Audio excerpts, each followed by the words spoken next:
Welcome to the TWSN pregame show on Senior Night 2025. I'm Connor Ross, joined this week by Lane Gibbs and Kaisi Steffi here tonight in front of the home crowd for the final time of the regular season. This will be a very tough opponent tonight. The Bishop Chatard Trojans come in here 4A, number 1 in 4A. Lane, you want to introduce us to this team? Yeah, definitely. Bishop Chatard, a very big school here in 4A. It's going to be a tough matchup tonight. They're coming in with their only loss last week against 5A Cathedral. They're ranked, as Connor just said, ranked number 1 in 4A. Trojans are averaging nearly 39 points per game and only giving up 16 on the other side of the ball.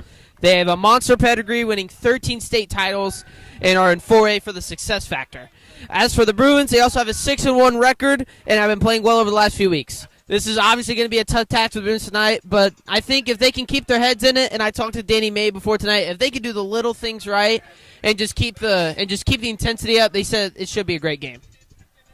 But now, Connor, you should introduce us to our next game, or excuse me, recap last week's win over Monrovia. Yes. So last week the Bruins traveled down State Road 39 to take on the Monrovia Bulldogs on their senior night, which is what we have here tonight. They dominated that game. They absolutely just dominated it from the get-go. Sorgi, 306 passing yards, 4 touchdowns. On the defense, the Bruins did a fantastic job. It was a really nice Huge Ledger Conference win. Bruins stay in second place. Hopefully tonight Beech Grove can knock off Triton Central so we can tie for the conference championship. Now let's throw it over to Kaisi to tell us about the Fleece Performance Player of the Week.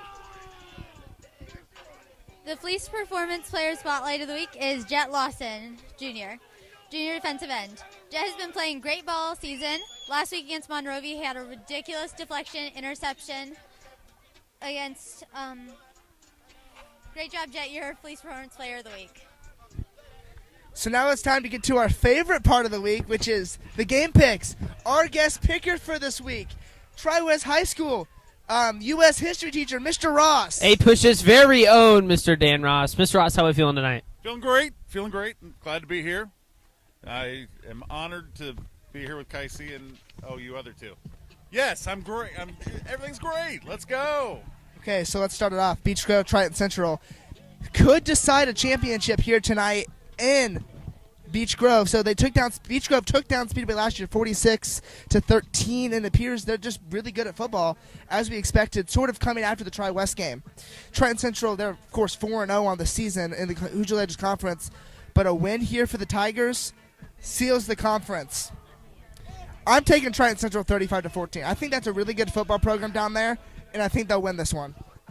Yeah, I'm kind of on your boat here. I think it's going to be a little closer. I think Triton Central's kind of fallen off the hype train ever since they came in here out of the I-74 rivalry. But I still got Triton Central winning 17-10 over Beech Grove. Mm-hmm. I have them winning 42-24. I think they're winning.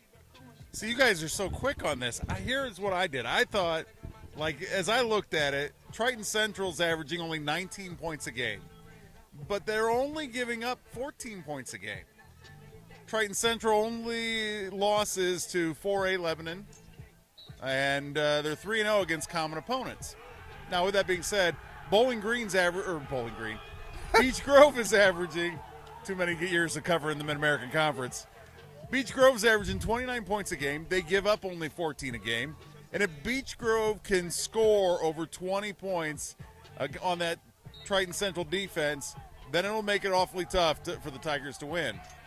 It's for the first HLC title. Coach Abel's probably going to have TC ready. I'll say 21-19 Triton Central. All right, so our next game on tap for you guys is Indian Creek versus Speedway. As we all know, Indian Creek is now actually, after a hot start to the start of the year, they're now on a 3-game losing streak, one of those coming from us. And they've lost those by only a combined 13 points. Speedway still looking for its first win of the season, but have been playing has had a tough stretch of games here recently. Now, for my pick, we saw Indian Creek come in here. They played good, but they had their 2 key players hurt, their number 1 wide receiver and their number 1 running back. But I'm not sure if they're back yet or fully healthy, but I think Indian Creek still has enough to beat the Speedway team. I got Indian Creek 28-10. Yeah, I like Indian Creek in this game, too. There's a little bit too much. Speedway, they've sort of shown a bit more in the latter half of the season. I'm still taking Indian Creek 45 here to 20. Yeah, I had it a lot closer, but Indian Creek 28, Speedway 21. Now, see, both teams have played great schedules, guys. Speedway's opponent's record is 36-13. Indian Creek's opponent's records are 32-17. The Sparkplugs, though, are giving up over 40 points a game. The Braves' high-powered offense scores nearly 30 a game. Speedway hasn't scored more than 21 points against, of course, Tri-West in any game this year. Last week, Indian Creek's lowest output of the year, that 17-14 loss to Triton Central. Coach Gooden's team is 4-3, but those losses are to teams with a combined record of 19-2. All three teams are ranked in the top 10 in 2A or 3A. Also, they own a 42-0 beating previously ranked Beech Grove. Give me Indian Creek 42-14. It's going to be a big, big win for the Braves. Okay. A little bit of out-of-conference, Hoosier Legends Conference matchup. You have Monrovia and Bedford North Lawrence. Monrovia, they've been playing well. They really like to run the ball. Of course, last week they played us. We went over already. But they went into a 4A giant. 5-2 on the season. Can Monrovia capture a David versus Goliath victory? The magic they found earlier. I don't think so. I'm taking Bedford North Lawrence 24, Monrovia 10. Yeah, I'm going to go and answer your question there with the short answer of no. Bedford North Lawrence, like you said, powerhouse there. Monrovia ran into the buzzsaw of us, but I mean, they're kind of looking for some momentum. I think they're probably going to come into this week still a little bit rattled. I got Bedford North Lawrence 35-14. I had it opposite. I had Monrovia going 35 and Bedford North Lawrence going 28. I think they have a shot. I tend to agree with you a little bit here. Long trip south for the Bulldogs after having their senior night ruined last week by T-Dub. And 2A Monrovia has already beat 4A Beech Grove and 5A Kokomo this year. But only scoring 16.3 points a game scares me a little bit. The Stars of BNL can put points on the board, averaging 37 points a game. And although Monrovia has played a good schedule, teams with a 31-18 record, Bedford North Lawrence counts one of their two losses. It happened last week to 9th-ranked 5A Floyd Central. Man, I'll take BNL, but I think the Bulldogs keep it closer than what most would think a 2A team traveling to a 4A school will do. How about BNL 34, Monrovia 28? As a very close score indeed, Mr. Ross. But the game we all want to know and love is our Tri-West Bruins here, and without a doubt, this is the toughest game on the schedule for the Bruins. I mean, Bishop Chatard, huge 4A school, powerhouse. I mean, these guys are looking really strong this year. Could make a run all the way. And like you said, number 1 ranked in 4A. But this Tri-West team, these guys have got heart. I mean, we've seen this defense play out of their minds every single week, in and out, all day. And some players I want to highlight here. Wanson Hall, he's been on a tear these past couple weeks. 60 yards per game, and on only 59 carries, he's got 420 yards. That's 7.1 yards per game. Yards per carry. Abe Hayes again on the defensive side of the ball, 11.1 tackles. And one man I want to highlight here, and he's been flying under all of our radars. Quentin Alexander, he's been really sneaky all year. He's got 14 receptions for only 325 yards, but he's got 6 touchdowns. That's only one less than our number 1 receiver, Carter Cummings. But just another thing I want to add here, these guys, this Tri-West team needs to keep the intensity up this week. I mean, we can't be having the turnover mistakes we've seen a lot this year, and these guys need to stay competitive as well. If these guys can keep their hearts and their minds in it, this is going to be a close game either way. And I know a lot of people have got Chatard going this way, but I've got my faith in the Bruins. I got Tri-West by a field goal late, 38-35. Guys, I'm sorry. I mean, Tri-West, they've been strong this year. I think it'll be close. I do. But Bishop Chatard, these guys are good. They're number 1 in 4A. The Bruins number 4 and 3A. I'm taking Chatard here 45-35. I gave it to Tri-West, but I had it a lot closer than Lane. I'm giving it Tri-West 42, Chatard 41. Number 1 in 4A, Chatard. Yeah. Man, they're good. Tri-West, number 8 in 3A, if you haven't noticed. The one common opponent is Brebeuf. Chatard beat those guys 37-6. Of course, Tri-West won early in the season over there, 47-29. Both teams averaged 38 points a game. The Trojans only giving up 16 a game, Tri-West just under 19 points a game. These two teams haven't played since these seniors were in the 5th grade. And that was a regional in Coach Doyle's second season. Coach Ward wasn't even the head coach here yet.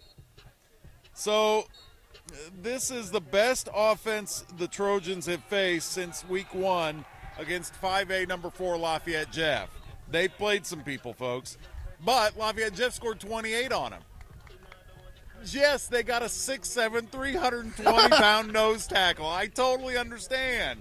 But I'll go with the Bruins in a shootout. Tri-West 35, Bishop Chatard 34. Okay, so Indiana football right now for all levels. High school, college, the pros, the Colts are 4-1 on the season. Indiana Jones going crazy. But there's a team down south in Bloomington that may have something that no Indiana college has ever seen before. Coach Kurt Signetti has led this team from a bottom 10 program to a top 10 program in 1 year. Curtis Rourke last year. Fernando Mendoza this year. Let's do some picks for game day tomorrow.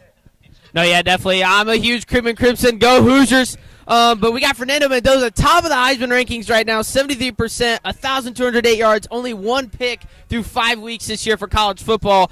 Elijah Surratt having a stellar year. But one man I want to highlight in Oregon, you better watch out for this guy. Junior cornerback D'Angelo Pons coming back from injury back in Eugene. That man, I saw that man at Washington last year when they came to Memorial Stadium. That man was on fire. He is the best cornerback in the state of, or not in the state, in college football. I got IU 28-14. Who's yours? I'm with Lane on this one. IU all the way. Okay, well, I will, believe it or not, I'm kind of on the Hoosier bandwagon here. There's something about this team, this program, and Coach Signetti and his staff and what they're doing down there. At some point, you got to have one of those big road signature wins. I think it comes tomorrow. Oh, 27-24 IU over Oregon. okay. I see these students here, and I have this. Who likes this? Exactly. Give me Oregon. Ducks are going to win by 50. Connor upsetting the Tri-West fans here before a great game that the Tri-West Bruins need to be hyped for. But, I mean, after the stellar night of college football pregame, or actually high school football pregame, we're going to send up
Welcome everybody to a nice sunny, cool, but perfect Friday night here for Friday Night Lights for the great, probably arguably the most toughest and the most anticipated game for on the Tri-West schedule, Tri-West versus Bishop Chatard. Mr. Spears, tell us a little bit about these two teams. Yeah, I mean, this is going to be a real big challenge for the Bruins tonight, but you really wouldn't want it any other way as you start to prepare for sectional contests, right? That's going to be a tough sectional that we've got coming up with Cascade in there. So taking on a team of Bishop Chatard's caliber is hopefully going to really help us prepare for what sectional football is going to look like. These guys are big, fast, strong. They're atop of 4A football in the state of Indiana. I mean, all the accolades, all the history behind them. But, like Herm Edwards once said, you play to win the game, right? And so we're going to go out tonight, and we're going to see what we can do. If we can come out and establish some things, slow them down on offense a little bit, the longer we hang around, the more hope that our guys get, right, that maybe we can pull off an upset tonight against the number 1 ranked Trojans. No, yeah, definitely. And that kind of goes to the key that I kind of want to make about this game is that, I mean, obviously we know the defense has been playing out of their minds this week and every week in and out. But one thing I just kind of want to say is that we just need to capitalize on just the little things. And we just need to really play our game of football. So, I mean, if we can play our game of football, just kind of play the way that we know how, and just stay competitive and capitalize on everything that we can, the Tri-West Bruins can definitely keep their heads and their talent in this game. Yeah, absolutely. I mean, there's no doubt that we could go out and compete with these guys. But, it's just one of those things where when you get into a game like this, some things start to go wrong. You have some turnovers, some penalties. You got to avoid all that tonight, right? So it's got to be almost like a picture-perfect game to be able to stay in this thing and give yourself a chance. Certainly can't turn the ball over, can't have pre-snap penalties. And, obviously we just need a little bit of luck on our side. It is senior night. As we know, we've seen the pregame festivities here tonight. So maybe that gives us a little bit of an emotional bump coming into the game as well. But, I think you just really try to work on executing and playing your game and hope that you can, pull away with the win. So we're going to step aside, turn it over to our PA announcer, and hear our anthem and intros.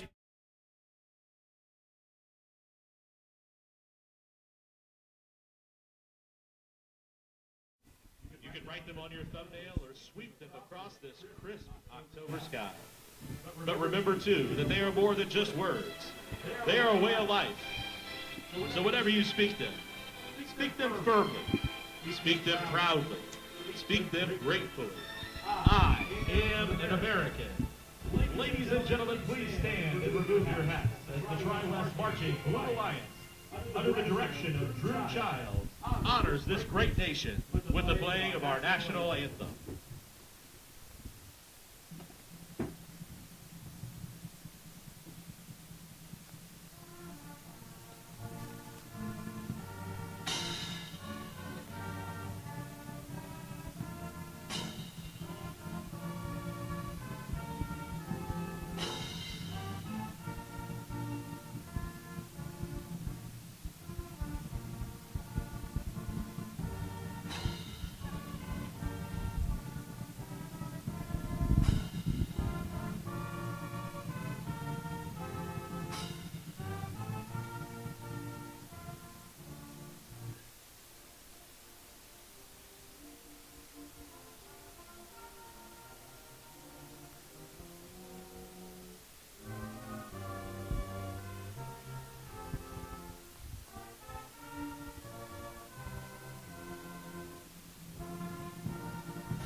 All right, we welcome you back to Hendricks Regional Field as we prepare for tonight's matchup on senior night with the Tri-West Bruins against the Bishop Chatard Trojans. Couple other news and notes that we'll keep our eye on tonight, Lane. We know that the new formation of the Hoosier Legends Conference this year, the conference championship could be decided this evening as Triton Central travels to Beech Grove. If Triton Central wins that game this evening, they will secure their first HLC championship in football. If not, we go to the Week 8. Where we will take on, Week 9, where we will take on Beech Grove. If we win that game and Triton Central wins their last game, it's a split. If they were to lose, then it would be a tie atop, and we would split the championship with them. So we'll be keeping our eye on that tonight. But, all eyes here on this matchup as we prepare to take on the Trojans as they come out of their locker room and file into the corner of the end zone, and pretty soon we'll see the Bruins start to come out and get into their tunnel. So, Lane, as we talked a little bit earlier before we went to break and had the anthem, we know the capability of our offense and the way that our defense is played. Obviously, this is going to be one of those big challenges tonight. They're big, fast, physical, strong. It's going to be really interesting to see what kind of Tri-West team comes out of the tunnel here tonight. No, yeah, definitely. I feel like both on the road and here at home, we've seen two different Tri-West teams. We've seen the one versus Triton Central where we were very shaky up and down, but we've also seen the very powerful and more or less resilient Tri-West like we saw against Danville. Granted, had a little luck sprinkled in there, but we definitely saw the defense, especially the defense, show the resilience, and that defense definitely needs to show up tonight.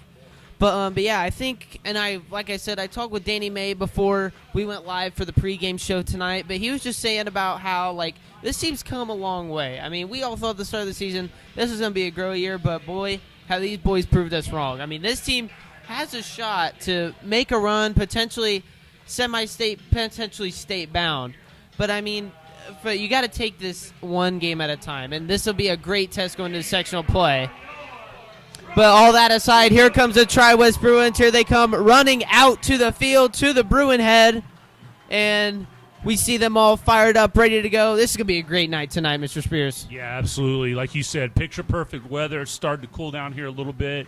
And, I think that's a great point that you made there, Lane. I think a lot of people internally before the season started thought this might be a little bit of a rebuilding year. I mean, yeah, you come in with a D1 quarterback recruit on your roster, but, we graduated a lot. We got a lot of youth. We got a lot of young guys out there playing. And for us to have the success that we've had this year, it's only going to help as we move into next, year and the year after. So, whatever the outcome is for tonight, you learn from everything you do. And whatever it is, if it happens to be a win, fantastic. If not, learn from it, right, and prepare for that final regular season week, and all eyes then turn to that sectional draw that's coming up on Sunday.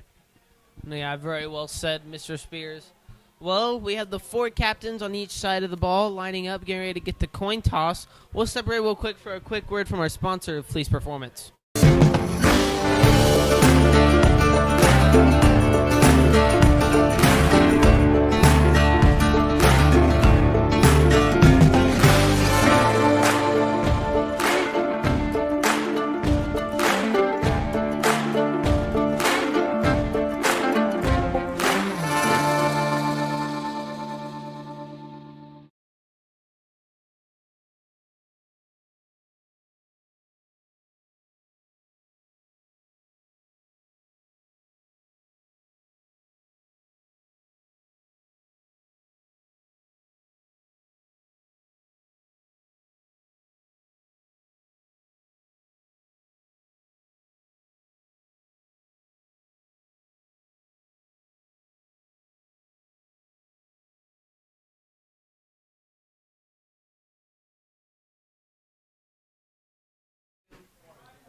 All right, welcome back here as we prepare for kickoff. The mock coin toss has been performed at midfield. It looks like Chatard has won the toss and deferred, so Tri-West will get the ball first on offense.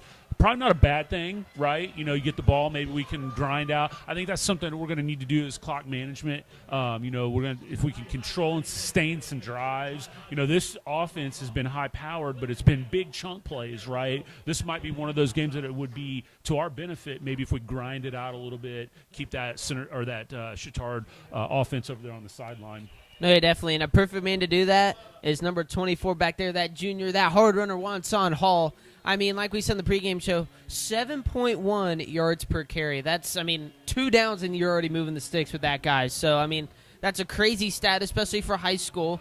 So, but definitely kind of like you said, grind out the offense a little bit, maybe elongate this first quarter a little bit, kind of keep Chatard almost on the cooler side of the ball and not let them get their hands on it early.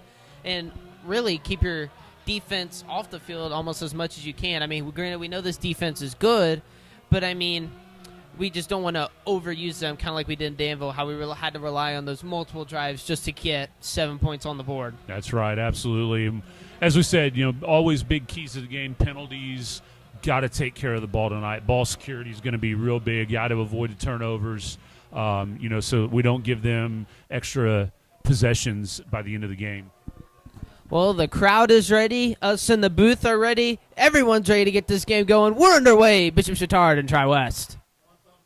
Wanson Hall receives it at the 2. He's going to return it here. He's got a little bit of a hole, a flag already down, but it looks like he's going to be down just shy of the 20-yard line, so about an 18-yard return there for Wanson Hall to start the night. Yeah, unfortunately, this is probably going to be a hold unless there was something that I didn't see.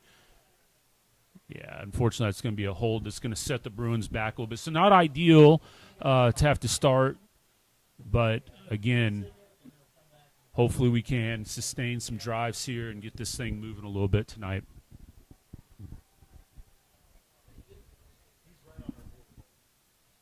So after that penalty, it looks like Tri-West, they are going to lose a bit of yards, actually. They're going to go back 10 yards exactly, so starting at the 9-yard line. Not a really great place to start first drive of the game, but yeah. Nothing the Bruins haven't overcome yet this year. Right, absolutely. So this, it probably doesn't change much in the way of, your offensive strategy. I don't know if Coach Wilson is a script guy that scripts the first couple plays, or, sometimes you hear about guys that script the first drive, but probably doesn't change much in that regard. Just makes you have to go an extra 10. So Tri-West starting with a bit of a unique set here, but I believe came on the backfield just to get the senior a bit of playing time tonight. As you know, he's still coming off a bit of injury. As Braxton Fleece, 2-3 cuts down the inside. He's going to get 5 or 6 yards out of that. Actually, the referee's going to give him 9, so he's going to get down to the 18. So a gain of, indeed, 9. So it's going to be 2nd and 1 to start the game. Yeah, nice little nod there by Coach Ward to get Cam Hill in the game. He was lined out way wide. He's coming off a torn ACL he suffered in rugby last year. Unfortunate because, now he's missed his senior year of football. So kudos to him for sticking around and still being a part of the team, and it's a nice touch to get him out on the field there for that opening play. So the Bruins here starting under the gun with 3 wide receivers out left. We see Fleece now motions into the eye. Sorgi, a fade delay draw. Fleece, he's got a wide open field. He's going to get tackled after about a 20-yard gain, but Fleece down to the 35. First down, Bruins. Yeah, that was really nice blocking up front. We talked a little bit at pregame about just how big this Bishop Chatard team is and how light our offensive line is, but, sometimes that can be to your advantage if they're over-aggressive and you can kind of let their momentum take them out of their lanes if they overplay things, and that certainly is what looked like happened there as Braxton had a nice hole up the middle. So nice little set here to get going, get out of the shadow of your own end zone, get a little bit of breathing room. Bruins line up again. 1 receiver out on each side. It's like Wanson on the left. Motions left to right. Going to stop in the backfield. Snap is taken. Back to Wanson. Wanson cuts it back across. Going to lower his shoulder. Look like he's going to get about 1 or 2, but a late hit flag is going to fly in, so that's going to give the Bruins an extra couple yards. That ref threw that flag about 40 yards in the air, man. He saw that one and threw it from. Yeah. One thing I kind of want to go back about that play with Braxton Fleece, it was almost like a reverse draw. Normally the QB would pull it and then tuck it and run, and we've seen Sorgi do that a lot this year. But it was almost kind of reverse. He pulled it back to pass and then handed it off to Fleece, which I think really confused the Bishop Chatard defense, which gave them that huge gain. Yeah, good play call there. Again, use that aggression. Obviously, you can tell the late hit there now, too, on that. So, again, got to play smart football here. So the Bruins have catapulted themselves from their own 9-yard line to Bishop Chatard's opposite 49.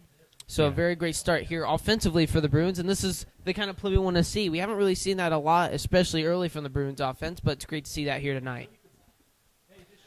So Bruins going to line up here in the gun offense. Single receivers out wide. Wanson Hall motions across to the right. And we have, looks like a neutral zone infraction or a, neutral zone infraction on the defense.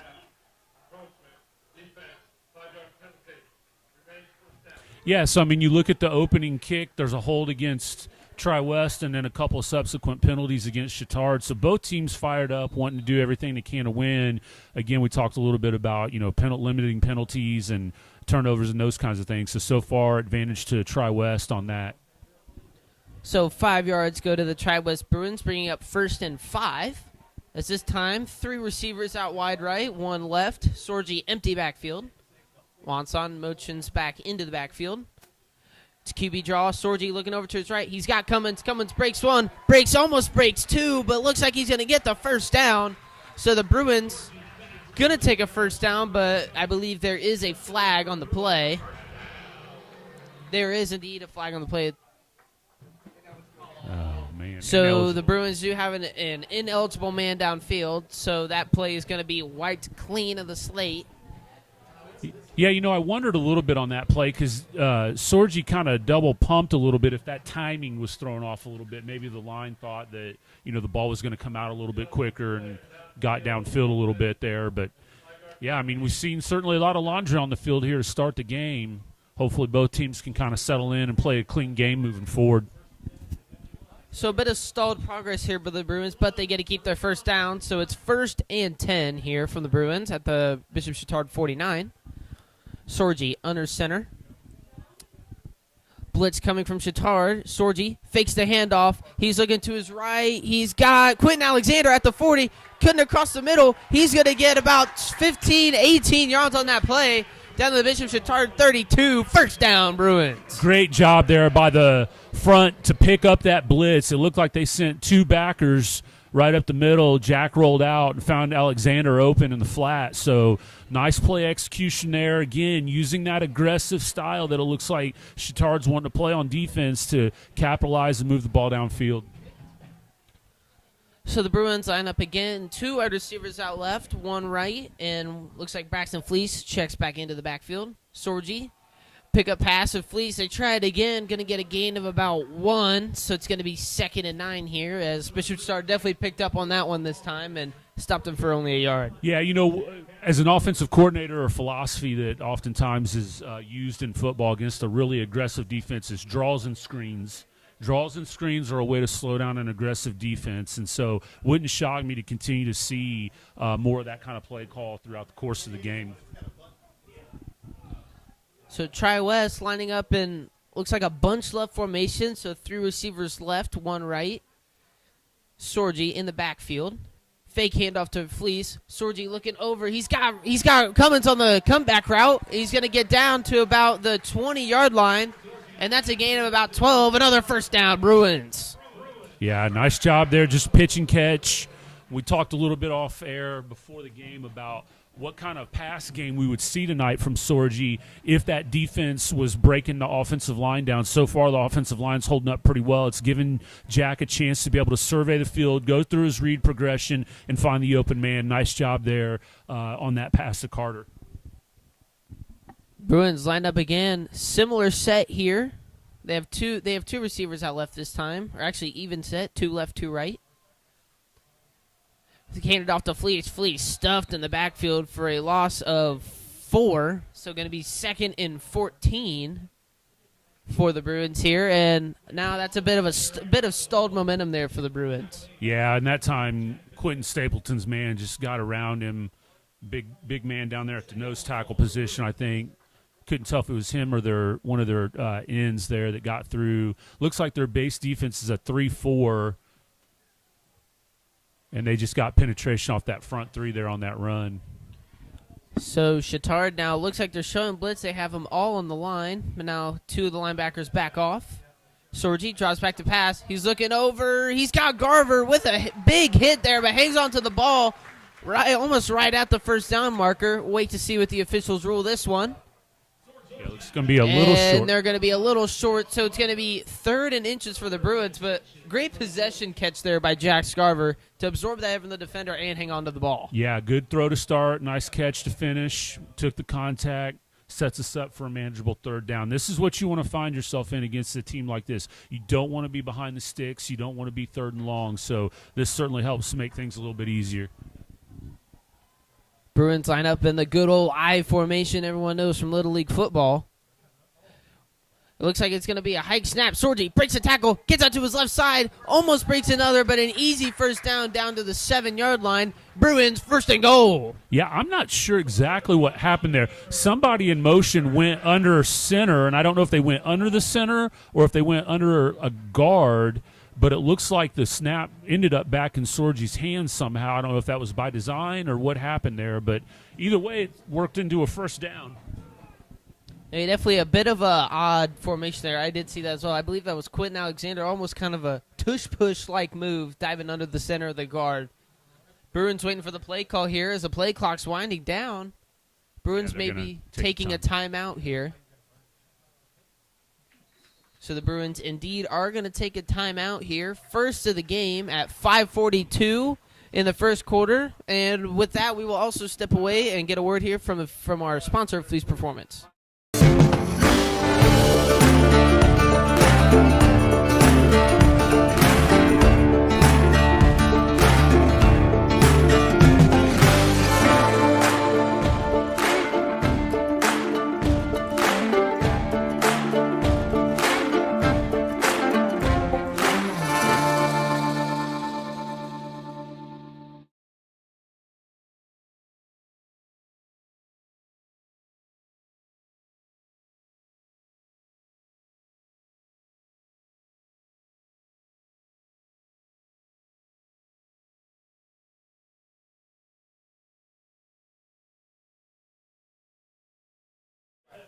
So the Bruins, as we exit this timeout, are going to line up in the gun formation. We have Carter Cummins and Quentin Alexander wide left.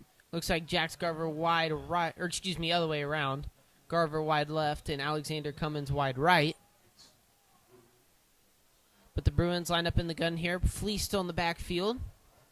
Sorgi takes the snap. He's going to drop back to pass, looking over the middle. And Garver's going to get it. I thought it was Tim, but it's not. Garver comes down with the ball. That's a touchdown, Bruins, to start this game. Great way to start this one right there. You couldn't have drawn it up any better for Coach Wilson and the offense. Come out, get the ball, march all the way down the field after that holding penalty on the kickoff. So really impressive drive there. That's certainly going to help carry some momentum, hopefully, to the defensive side and keep these guys feeling that they can get this W tonight. No, yeah, definitely. I saw the linebacker dive to the left, and I thought he came down with the ball, but I look up, and Garver's got the ball dancing in the end zone. So that's a touchdown, Bruins. Extra point is good from Jax Clayton, and the Bruins strike first, set the tone 7-0.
offense with great field position, not what you want to see for the Bruin fans.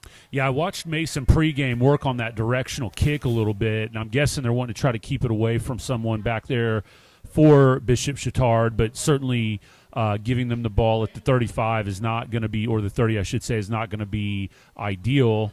Although, you know what? If they've got a really solid return game, maybe that's not the end of the world. You know what I mean? I don't know I haven't been able to see them on film, so we'll see, as they are going to take over at the 35. So Bishop Chatard's offense lining up here for the first time tonight. I believe that's quarterback number 12, Harrison Odom back there in the backfield for Bishop Chatard. Yeah, they're also led by their running back, Danny Adams, number 4.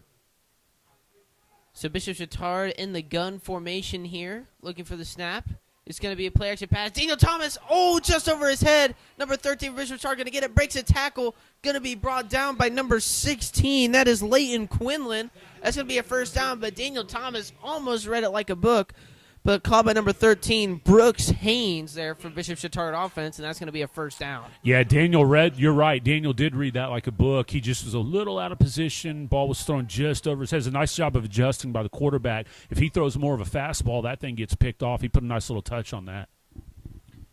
So Odom in the backfield again, looking for the snap here, that's number 11, Jack Harrington. So Jack Harrington getting the play call from the Bishop Chatard coaches on the sideline. Hands it off to his running back, number 4. That's Danny Adams. Danny Adams comes up the field, breaks 1, breaks 2. He's down the way. He breaks to the left side, and he's breaking. Oh, it's on the ground. Ball's out. Man. Ball is out. It's still out. I believe Troy West cuts the ball. There's a pile down there. We're waiting on a call, but a punch out. I believe that was by Cole Craig once again. The officials still waving, seeing for a call. Oh. But Bishop Chatard are going to keep the ball. Almost a spark of hope for the Bruins there, but that's still going to result in a huge play for the Bishop Chatard Trojans. That's going to put them from the 46 all the way down to the 17-yard line, I believe. 18-yard line.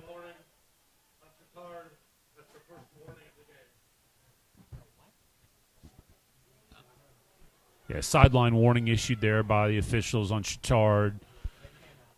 Yeah, I mean, that was a nice job of pursuing down that play and, not giving up on it. We said that this Adams kid is a load. He's low center of gravity, quick, change of direction, gets up the field very quickly. You can see there on that first play. So nice job by the Bruins to try to punch that out. Unfortunately, just didn't recover it. So Bishop Chatard are going to take over on the Bruin half of the field. Almost a blitz coming there, looks like, for number 54, Abe Hayes. Number 11, Jack Harrington now in the gun looking for it. Going to hand it off to Adams again. He's going to get stuffed in the backfield, though. It's a keeper from Harrington. And the ball's out again. Oh, we got it. And the Bruins pick it up. And the Bruins pick it up. They recovered But it's going to go back to Bishop Chatard again. Boy, what a turn of events there. It almost looked like it was picked up. It might have been fumbled again because there was almost another pile heading the other way. But Bishop Chatard, that's now 2 fumbles. Yeah, that was a weird mesh between Harrington and Adams. Harrington pulled it and kept it.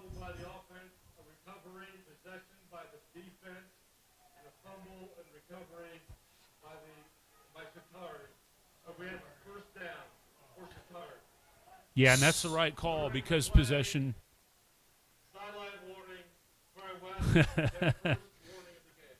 Yeah, both teams a little amped up here. Sideline warning on our side. Yeah, I mean, that's the right call. We got possession and started to break free, fumbled it back over to Chatard. So nerves and running a little high here to start. So Bishop Chatard now going to get backed up to the 36. There's going to be a screen pass to number 13. That's Brooks Haynes. Haynes going to cut it up the field. Going to gain all of that back. You're going to get back to the 17, but I believe that's going to be just short of the first down. So it's going to be second inches for Bishop Chatard, but this has been one heck of a first drive here for the Bishop Chatard Trojans. You're almost kind of nervous to see what happens next. Yeah, I mean, gosh, it would be. Second down. Yeah, I mean, it would be really, really nice if we could have recovered one of those. So second down here from the Trojans. Looks like they're going to run into more of a bunch offense. Haynes going to hand off to Adams. Adams has got a clear hole up the middle. He's going to truck through a couple and into the end zone. Danny Adams, an easy 20-yard run for the touchdown. Bishop Chatard gets on the board. Yeah, that's why you really hate losing those two opportunities where they put the ball on the turf. You'd really like to have those back to be able to get that. But, kudos to them. They got back on it and then caused the other fumble too. So we could be in for a track meet tonight, Lane. No, yeah, definitely. So Bishop Chatard lining up for the extra point here. And that only was about a 2-minute drive there from Bishop Chatard. Just show you how potent their offense can be. So here goes the snap. The kick is up, and the kick is absolutely crushed through the uprights. So we are tied up here 7-7, 3:22 left to play. We'll step away for a minute here and get a word from our sponsor, Fleet's Performance.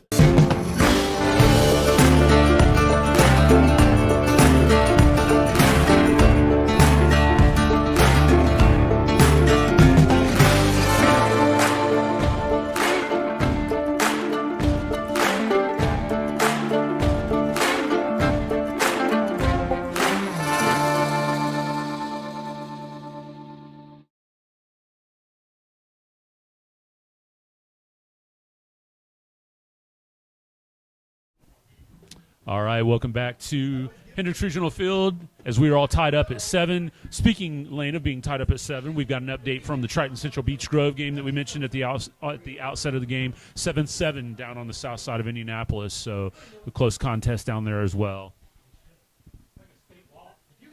Oh, yeah, definitely. And we've seen from this Bishop Chatard team, I mean, this looks like, at least from that first drive, this is going to be the Harrington and Adams show by what they just proved. I mean, Adams went from the 49 to the 20, back to the 32, and then all the way back up to the end zone. So, but, I mean, I felt like they ran that draw play or that RPO twice. There was a bit of miscommunication there.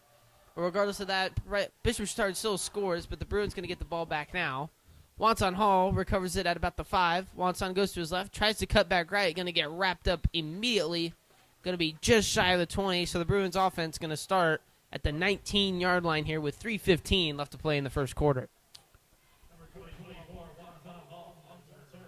So one thing we'll probably want to see from this Bruin offense, I mean, we saw that hectic first drive from Bishop Chatard and the defense again playing outstanding, but we want to see our offense hold their composure. I feel like if this Bruins offense can hold their composure, just keep playing how they played that first drive, keep playing their game of football, I mean, these guys definitely have the potential to go down and score another one. Yeah, absolutely. Like we said, it'd be nice to put together another methodical drive here, limit the amount of possessions that the Chatard offense gets. That would certainly be nice if we could put together another long drive here.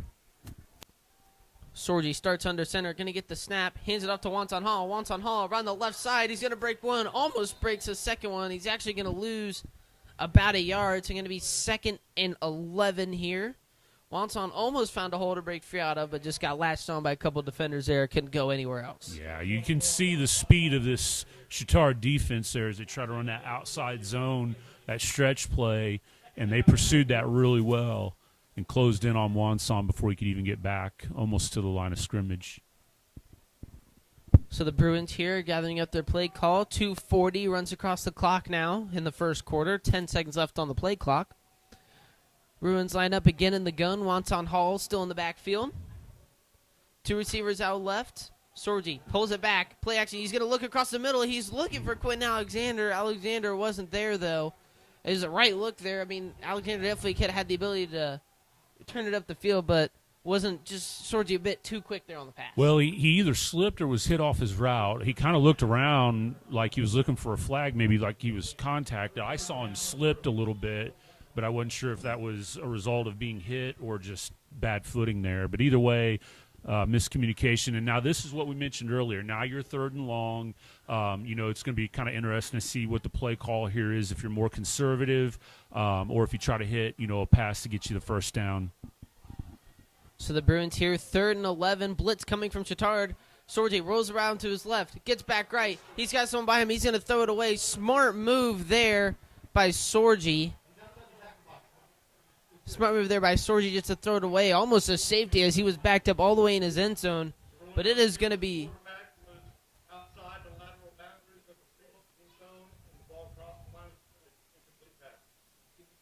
So 4th down is now going to come up for the Bruins, and the Bruin offense looks like it's going to stay on the field. Well, this may be one of those where Sorgi punts this. Sorgi is going to punt this, yes, but it's going to be a sky-high punt out of bounds. A very short punt. Not quite sure why. The official's going to mark this at about the 30. Nope, shallower than the 30. Going to be at the 27-yard line. So only about a 8-yard punt there from Jack Sorgi. So Trojans get absolutely divine starting field position at their own, or at the Bruins' own 28-yard line. Yeah, you know, sometimes you can outsmart yourself, and I don't know if that was a situation there or not, but, you know, Cole's been hitting the ball pretty well punting, and, I mean, they must have a really, really dynamic return game to not want to even give them a chance to. This is either going to be offsides or false start. Looks like they're signaling offsides here. So, yeah, offside's going to be called on the defense. As we saw, I believe that was Abe Hayes jumping. So that's another 5 yards added to Chatard's already great field position. So now that is going to move them up to the 23, in between the 23 and 22. 2:15 left on the play clock here as Bishop Chatard lining up in the I formation with 2 receivers outright. Jack Harrington. Looks like snap's going to be on 2. He's going to roll out to his right. There's one coming right at him. It's Jet Lawson. It's going to be a bobbled pass, and that's incomplete. Going to be 2nd down and 5 for the Bishop Chatard Trojans, but Jet Lawson absolutely breaking through that line. Yeah, you know, we talked about Jet was our Fleece Performance Player of the Game from last week at Monrovia, where he had a tipped interception similar to that, broke through the line. He may have caused that pass to be thrown a little earlier. Receiver wasn't quite ready for that, and it falls incomplete. So Bishop Chatard lining up again. 1 man in the backfield, and that's number 4, Danny Adams, with the quarterback, Jack Harrington. 2 receivers outright again. A little bit of a Bruins shift there. Harrington gets a snap, hands it off to Adams. Adams going to be swallowed up at the line of scrimmage. That's going to be about a gain of 1, so it's going to be 3rd and 4 here, and the Bruins have stood their ground here in the shallow field position as Chatard now faced with a not really manageable, but it's kind of in the middle ground of a third down. Yeah. I mean, it's definitely something that it was good to see them get contact on Adams near the line of scrimmage that time. Hopefully they can get that here. I would imagine this is probably going to be a run play. So Harrington setting up in the I formation with Adams. Harrington does a pass, rolling out to his right. He's looking across the field. He's got number 82 on the sideline. That is going to be Cam Harden, wide open, looked like on a bit of an out route there. Going to go out of bounds at the 10, so it's going to be 1st and goal for the Bishop Chatard Trojans. Yeah, that had to have been a blown coverage. There wasn't a single Tri-West defender within 10 yards of him, so I don't know if there was a mix-up there on coverage or what, if it was just a sellout on the run, but he was wide open. So Bishop Chatard going to start with 1st and goal at exactly the 10-yard line. And only one person in the backfield. That's going to be Danny Adams with Jack Harrington under the center. Harrington snaps it, hands it to Adams. Adams cuts right, but absolutely swallowed up by Nick Parsons. Only with a gain of 1. A great tackle there from number 55, the senior on senior night. Yeah, again, good job of getting that first hit around the line of scrimmage. We know he can break tackles. He's a big, solid runner there. So any kind of contact to at least try to slow him down, and a nice job of wrapping up there limits the yardage there on that carry.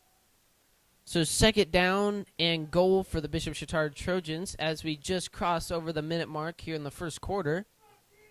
Jack Harrington waiting for the snap. Going to get it this time. Drops back to pass, looking to his left. It's going to be a floater out there. Number 88, I believe that's a catch, and it is going to be a touchdown. Bishop Chatard Trojans, number 88, but a flag going to come out. Yeah, 2 of them on Cole. He's going to get an unsportsmanlike. He had to have said something to that both of those officials heard. He did not like that call. So, indeed, that probably will be an unsportsmanlike conduct on Cole Craig, but that was number 88 Julio Graves on the touchdown there, the 5'11 junior over, I believe, Cole Craig. So that's going to result in a touchdown, Bishop Chatard.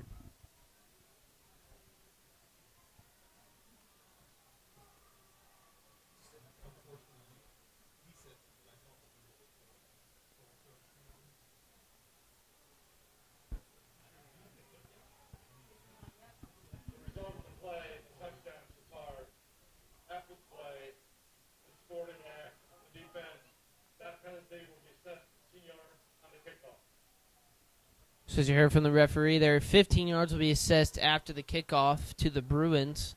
So already down 15 yards, we haven't even kicked the ball off yet. Yeah, got to keep your composure. I mean, regardless of if you agree or disagree with a call, you can't cost your team 15 yards for doing something like that. So Bishop Chatard, the kick would have been up and good, but flags are down on the field, and that is going to be offsides on the Bruins. So we talked about how in that opening drive, you know, Chatard had a couple of penalties that helped aid the Tri-West drive, and now we're starting to lose our composure a little bit. And so it'll be interesting to see if Coach Ward and the coaching staff can get these guys to lock back in and use that aggression the right way. Kick is up and good from Bishop Chatard. So Bishop Chatard, after almost like promising defensive drive there from the Bruins, falls apart, and Bishop Chatard goes up 14-7 on the Bruins with 42.7 seconds left to play in the first quarter. We'll step away here for a minute and get a word from our sponsor, Fleece Performance.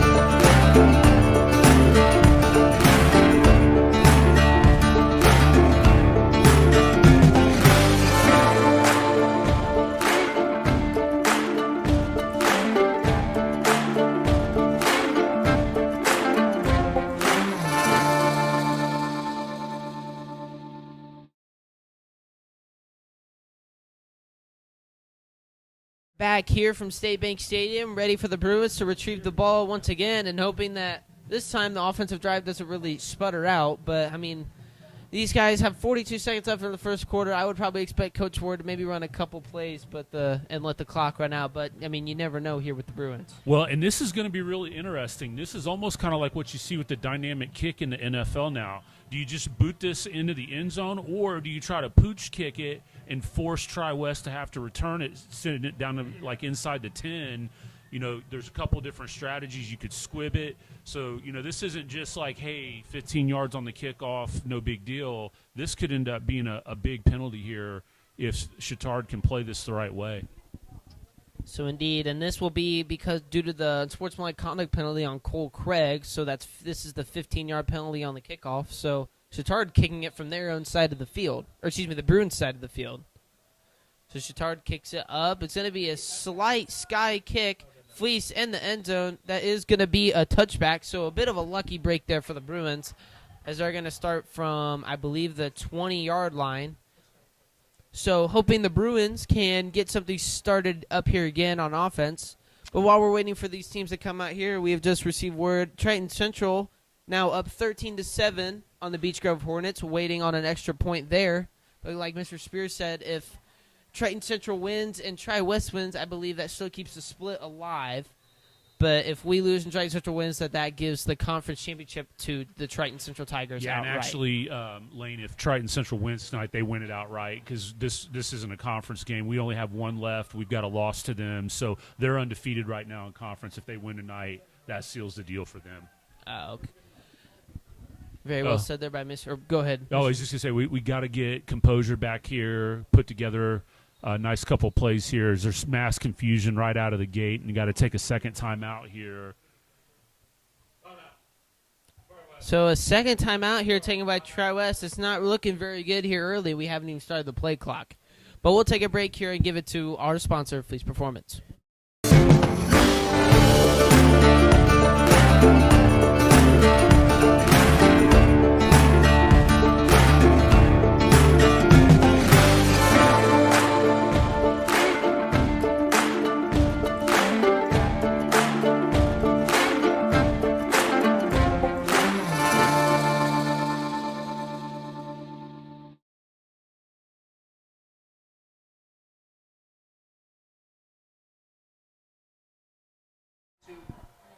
So we welcome you back here to State Bank Stadium as the Bruins line up for their third drive of the game with 42.7 seconds left in the first quarter.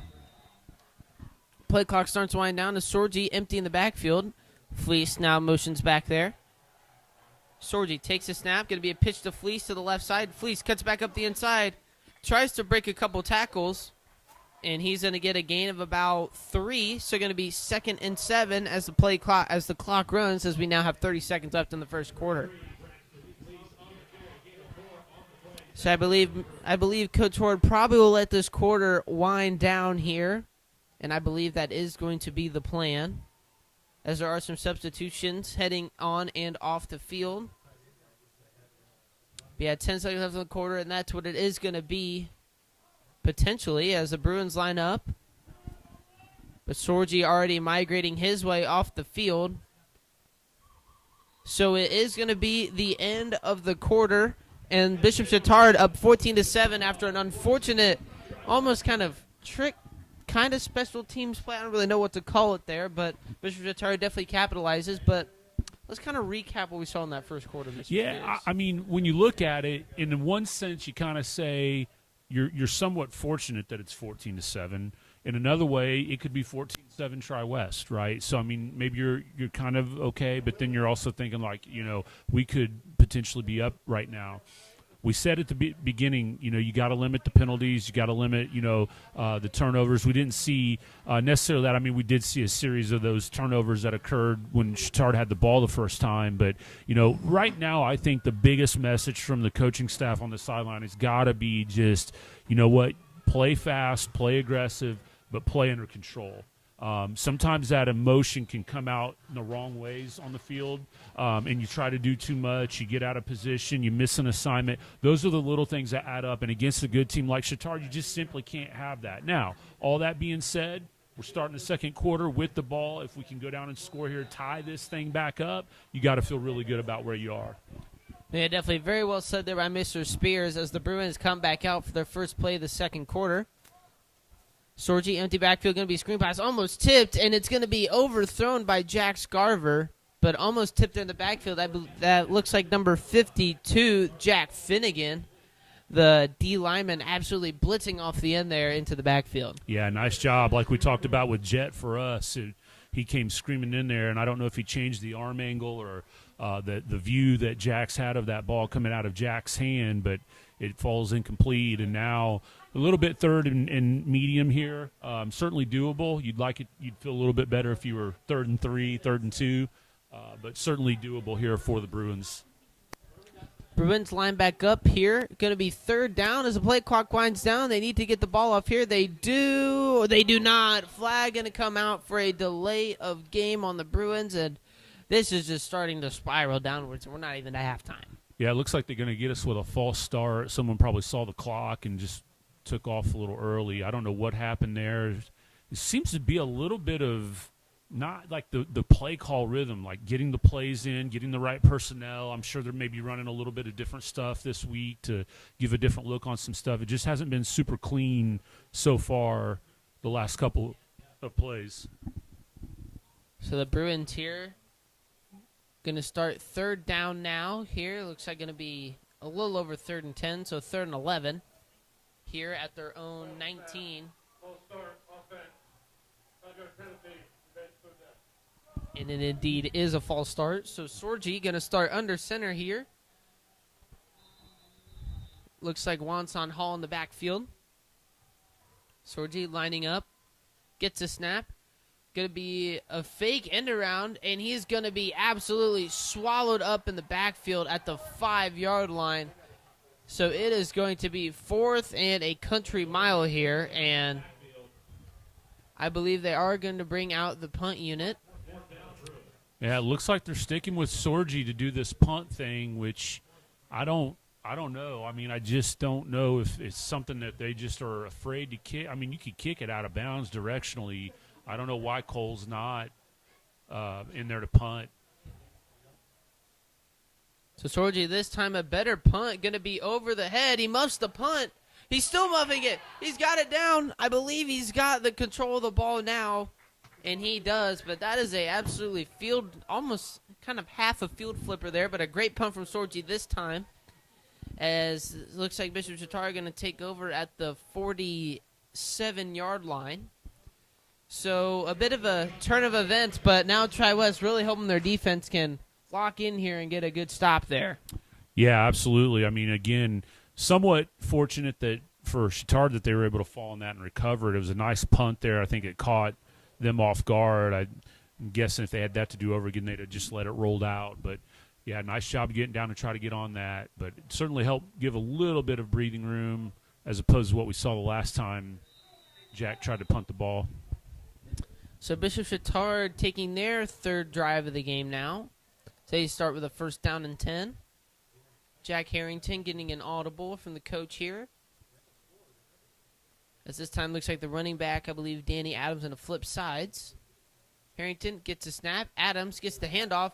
Breaking to his left. He's going to get wrapped up, though. Number 64, that's Gabe Miller all over that. He's only going to get about half a yard. So going to be second and about 9 or 10 here. As that's a great stop there by that senior defensive lineman.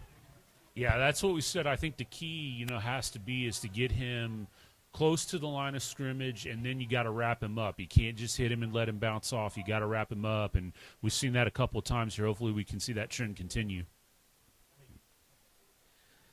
So Bishop Chatard lining up here. Take the snap, driving back to pass to Harrington. Harrington looks across. He's got a wide open man on the out route, trying to make a move. Seth Moore, though, wraps him up, forces him out of bounds. But that is going to be a first down for Bishop Chatard. So first down, I believe that was number 88, Julio Graves again. So a first down for Bishop Chatard, and not really what you want to see here from this defense. Yeah, pretty soft coverage on the outside. I'm sure they don't want him to blow the top off, so they're playing well off on the line. You can see Seth even right now is about 8 yards off the line of scrimmage. So they're just taking what the defense is giving them. Bishop Chatard, he's got time in the pocket. He's got Graves deep just to his hands, though, and he had Seth Moore outright beat down the sideline, but just a bit overthrown, though, by Harrington and partially through the hands of Graves. But going to be an incomplete pass and second down and 10 here at Bishop Chatard's, looks like 48. Oh, excuse me, 43. Yeah, that was a nice move there by Graves. I mean, you get him on the out route, the snap before, and then you give him that move up the field. And Seth was a step behind, but just overthrown, fortunately, for the Bruins.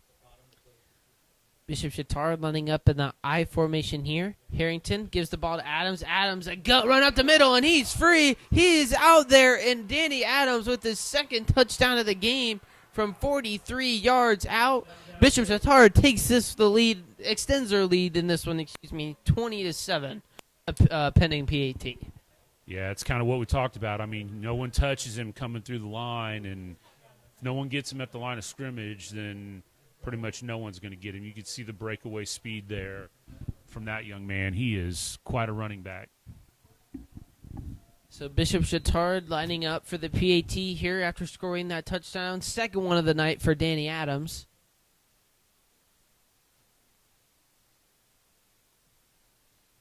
Bishop Chatard gets it. Kick is down. Kick is up. And kick is good. So Bishop Chatard going to go up by 2 scores now as we'll step away to get a word from our sponsor, Fleece Performance.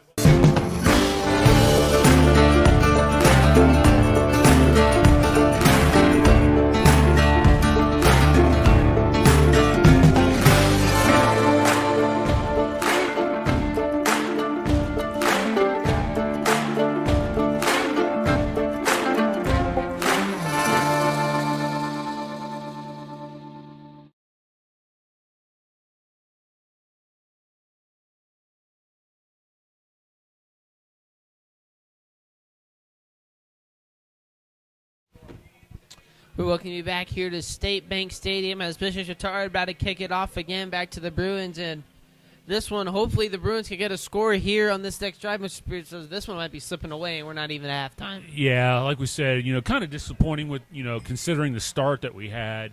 Feeling pretty good. You go down, you score. But, you can just see kind of some miscues, penalties, you can't give a good team opportunities like that. And so kudos to Chatard for capitalizing. Now, again, like you said, if we can move the ball down the field here and put some points on the board, keep it within striking distance, that would be fantastic. But got to play solid, disciplined offense here coming out for this next possession. Bishop Chatard gets the whistle from the officials, and they kick it away back to the Bruins. Wonton Hall going to field it at exactly the 10. Hall going to cut it back up the inside, tries to break a tackle. Can't seem to do so, though, but he is going to get out to the 23-yard line, so a decent return there from Wonton.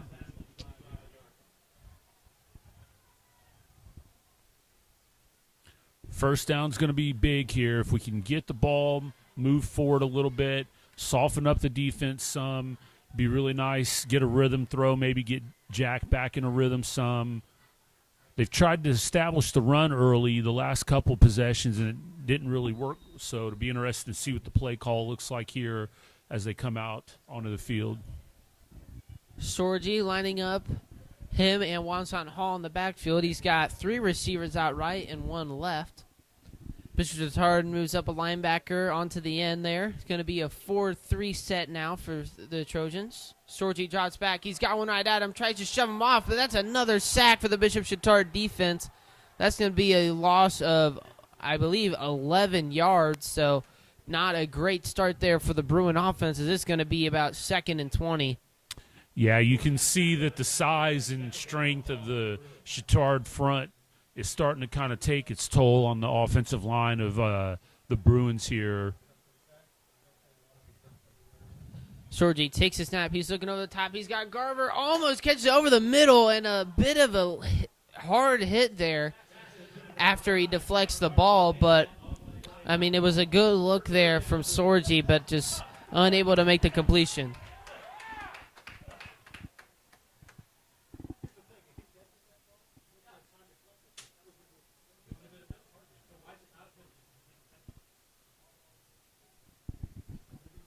So the Bruins line up again here in the gun.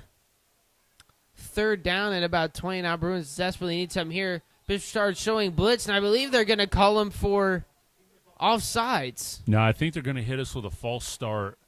At least that's what it looked like the signal was. And, yeah, of course, now we're starting to walk back. So that's going to back the Bruins up even further. They're going to be inside the 10-yard line. This is going to be about a 25-yard 3rd down conversion if they can even get it there.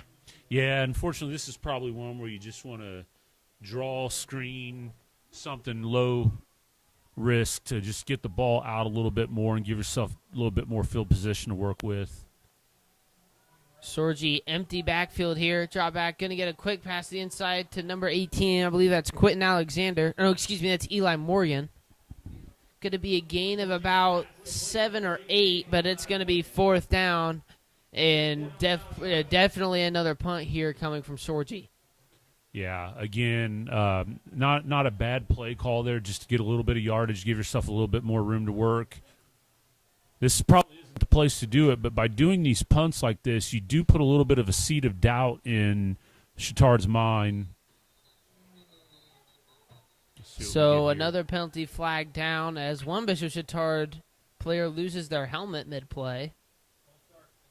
And it indeed is another false start on the Bruin offense. So it's going to back them up another 5 yards. I believe it's going to be right at the 10-yard line. Yeah, I mean, this is just, we talked about it, penalties. We're just shooting ourselves in the foot right now. You got to get focused.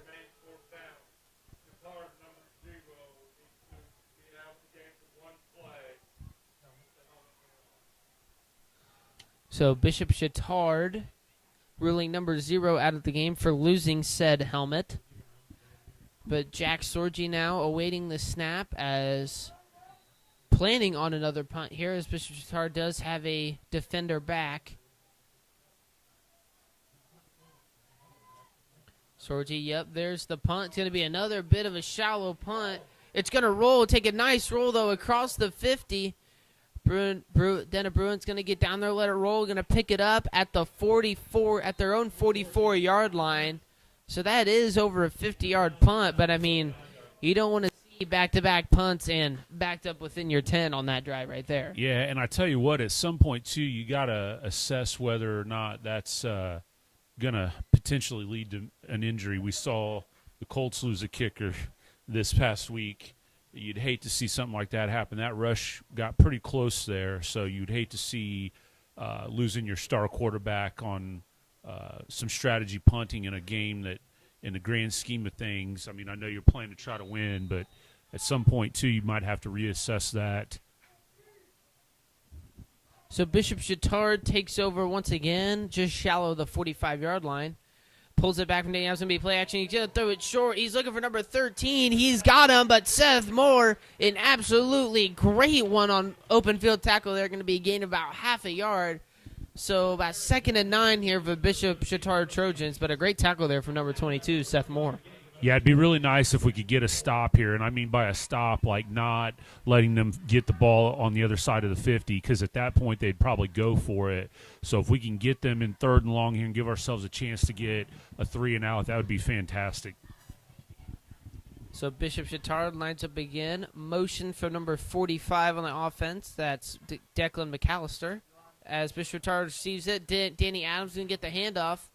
Going to be a gain of about 3 or 4, so going to be 3rd down. I believe it's 4, so 3rd down at about 6 now for the Bishop Chatard Trojans. And kind of like you say, you don't want to let them cross that 50. This is where you prevent that from happening. Yeah, and I don't know, honestly, what the play call is going to be here. They could pick it up with a run or they could put the ball in the air, but either way, you want to limit the amount of yardage that they can get here and hopefully force a punt. So Bishop Chatard lines up in the gun. It is going to be a pass. Harrington draws back to pass. He's stepping up in the pocket. He's tipped up. He's got paws on him, but he is going to stumble his way to a 1st down, and Chatard is going to move the chains there. They're going to get exactly 6 yards, so they're going to be down just shy of their own 45-yard line. Yeah, it's a good individual effort play there by the quarterback, and fortunately for them, but unfortunate for the Bruins, this drive keeps going. So Bishop Chatard takes over again as they reset the downs.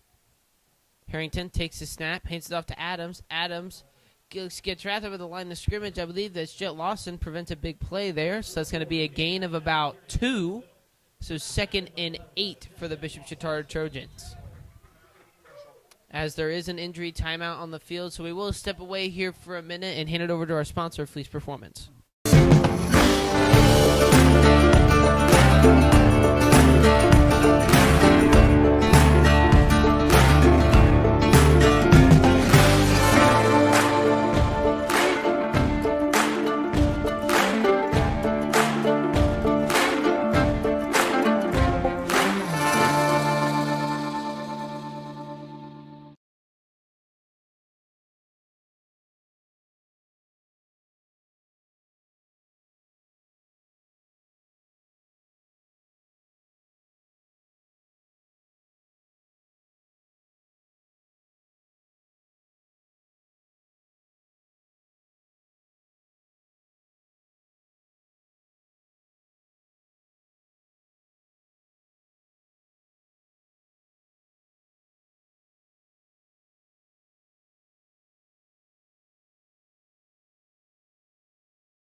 We welcome you back here to. Well, we welcome you back here to State Bank Stadium, as that was a very long injury period. So we hope that we couldn't really get a number there on the Bishop Chatard player. So we hope that he is okay. We believe to be 52, so Jack Finnegan. But we hope that he is okay, as that took him a very long time to get off the field there. Yeah, good, though, to see that he got up under his own power. I mean, obviously helped off, but you didn't have to see a cart come out and get him. So hopefully it's something that he can rebound from. So as we reset here, 6:45 in the second quarter, Chatard facing a 2nd and 6. Again, this is one of those positions where you got to get, no more yardage given up here and hopefully try to force them into a 3rd and long. So Bishop Chatard going to be 2nd and 7 here. They're going to get the handoff. It's a fake handoff, and Harrington rolling out to his right, and that is a sack, and he is falling backwards. That's Gabe Miller, Nick Beerman, and Jet Lawson absolutely swallowing up for a loss of about 10 yards. Should have been 20, but they're going to give him a bit of grace yards. But I mean, that's still a huge stop there for the Bruins. That's going to be 3rd and a little under 20 yards. Yeah, nice play there to not bite on the fake. And this is a vital play right here in the first half. This could be make or break in terms of giving the Bruins a chance to get back into this ball game. Can't get beat deep. There's no excuse for it. Harrington drops back to pass. He's looking to his right. He's looking over the middle. He's got number 13, and I believe he has crossed the first down marker on a deep slant play. That was on defender number 15, Witten Jakowski, as he is indeed going to get the first down there, and all of that momentum absolutely wiped clean. Wow, yeah, that we've seen that a couple times before where teams have converted on 3rd and long, and boy, I mean, as good as the front has played, you got to get the secondary to step it up here a little bit and try to limit this pass attack. So Harrington in the backfield with Adams awaiting the snap. Harrington going to pull it back. He's got a wide open left side on the RPO. Tries to cut it back to his right. He's going to step out of bounds just in front of the 20. But, I mean, again, that's a great sell there on that RPO. But, I mean, still not what you want to see from this Bruin defense. Yeah, I mean, you got assignments on that. And so I don't know if someone crashed hard thinking it was a give and then it just left no one out there. Bruins are kind of fortunate he bounced that outside. It looked like he had plenty of green up the middle if you'd have cut it up the middle there. So maybe a little bit of a saving grace there for the Bruins. So Harrington has marched the ball down to just outside the 20-yard line for the Trojans.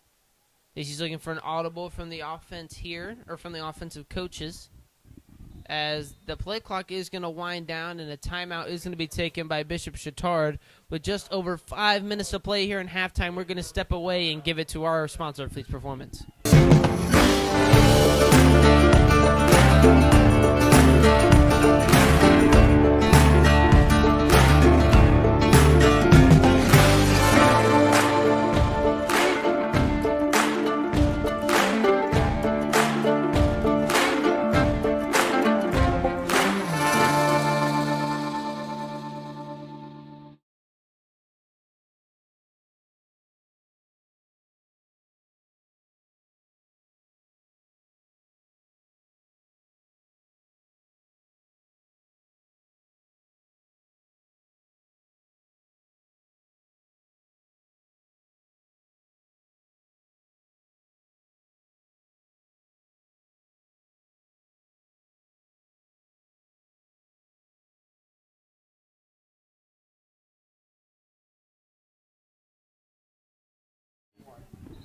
All right, we welcome you back here as timeout is complete. Both teams are back on the field here. Bishop Chatard has the ball 1st and 10 on their Tri-West 21-yard line. So Harrington in the backfield awaiting the snap with Adams alongside. So they got a loaded up box up front. I believe this is going to be a run. No, it's not. He's going to pull back. Harrington, he's got a wide open Julio Graves on the slant across the middle, and that is another Bishop Chatard touchdown as they go up 27-7, a 20-point lead there for the Trojans over the Bruins. Yeah, that was easy pitch and catch right there. once he beat Daniel Thomas, there was no help over the top and just walks it right into the end zone. Bishop Chatard lining up for the PAT, and this game might start unraveling if the Bruins don't turn around here in 4 minutes and 56 seconds or get a score.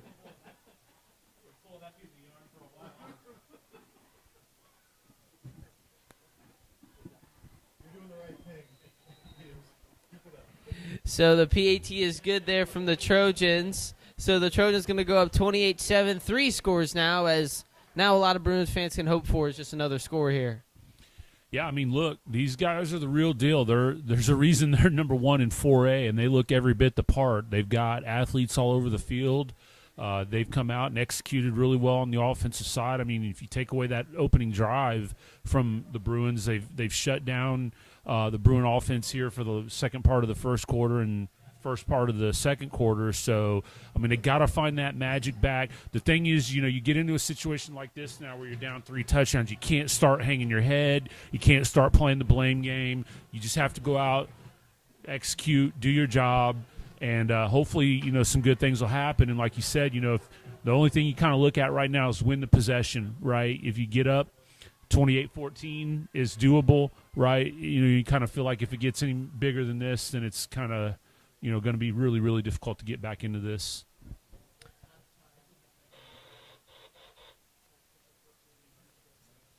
So Bishop Chatard lining up for another kick. Before we get to that, we have a score update at halftime. Triton Central up 14-7 over Beech Grove. Bishop Chatard with a kick, a very odd waving ball. It is going to stop dead at the 10-yard line. Wanson picks it up with 1 foot, and he's just going to be shoe line tackled. Almost broke away there, but going to be down right over the 15. So the Bruins going to take over at their own 17. So, and like we talked about, the Bruins really need a score here, or else this one is looking pretty grim going into halftime. Yeah, just settle down here. See if you can again use that aggression that Chatard shows, and maybe try to catch him being a little too aggressive. Screen draw, quick pass, runs up the middle. That seemed to be the recipe the first drive for the Bruins. So the Bruins line up here for first down and 10 from the 17. Sorgi gets a snap, looking over the top. He's got Garver. Garver trying to break away, but he's going to get wrapped up by number 1. That is Zach Gantz from the Bishop Chatard Trojans. Going to be a gain of about 6 or 7, it looks like, from the Bruins here, and that's going to be a second down and about 3. And I tell you, that was a really nice read by both Garver and Sorgi as they saw the corner, number 1, Gantz start to back off. It was just stop and pitch and catch at that point. So that's what you got to do. You got to take what they're going to give you. So Sorgi telling Fleece to get up there in the gun. Sorgi snaps it. Sorgi's looking over the top. He's got Garver again over the middle. Garver spins. He's trying to break out of it, but just hangs on to Garver's leg for dear life. But Garver, that's going to be a gain of about 25 yards as the Bruins get down to their own 38, and that is a Bruin first down. Yeah, and kudos to Fleece there to pick up that blitz. That gave Sorgi just enough time to get that ball off to Garver. So nice job there by Braxton of chipping at number 42. For Chatard, he was coming in hard on the blitz. Cole Lunsford. So Sorgi this time stands on the backfield. Blitz coming from Bishop Chatard. He's going to get it to Garver. Garver drops the ball, though, just through his hands. I'll tell you what, there was a Chatard player that was about a yard offside before that ball was snapped. I cannot believe with the way that they've been calling false starts and offsides that they did not get that. They crashed hard on a blitz, and he sure looked like he was across the line of scrimmage before that ball was snapped.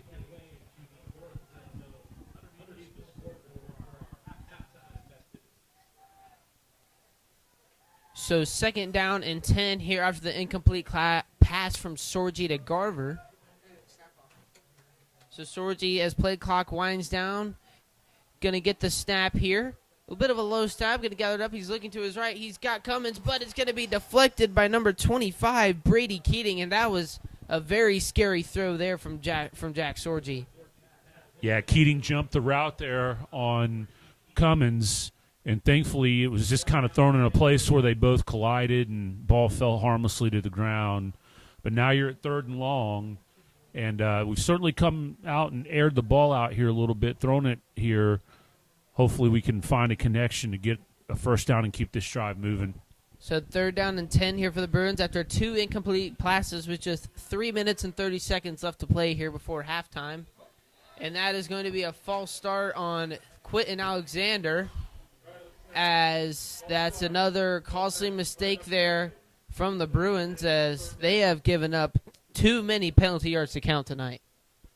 Yeah, that's got to be at least 50 yards worth of penalties here. And you just, like we said, you just cannot have that against good football teams. I mean, it just, especially in a situation like that, I mean, it's not good anytime, but when you're, 3rd and 10 and now you're 3rd and 15, you're in your own end of the field. Again, now you're just trying to get some yardage, to give yourself a chance to be able to flip the field position. So Sorgi now on 3rd and 15 in the gun. He's going to take the snap. Looking to his right, he's absolutely covered by defenders. He's going to be airmailed over Quentin Alexander's head. Right move, it seemed like he had the 2 defenders beat, but just couldn't get it there, just over his head. So we haven't really seen Colt Craig punt today, but I don't know if that's been Mr. Ward's, or not Mr. Ward, Coach Ward's plan today, to maybe make it seem like it's a punt to draw one of the safeties out and maybe get a quick shallow pass. Not really sure. Yeah, it's difficult to say what's going to happen here. Still.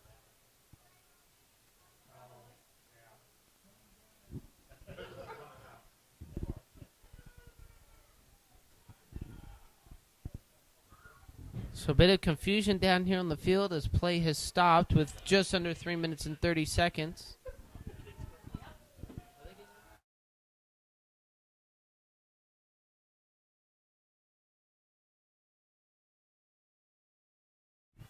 A little bit of officials working some stuff out down on the field here, but play some football.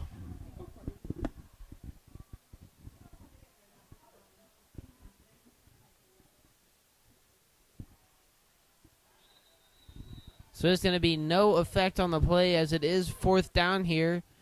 Sorgi is a bit back in the gun as he is going to punt this one away. And that is a nice deep punt.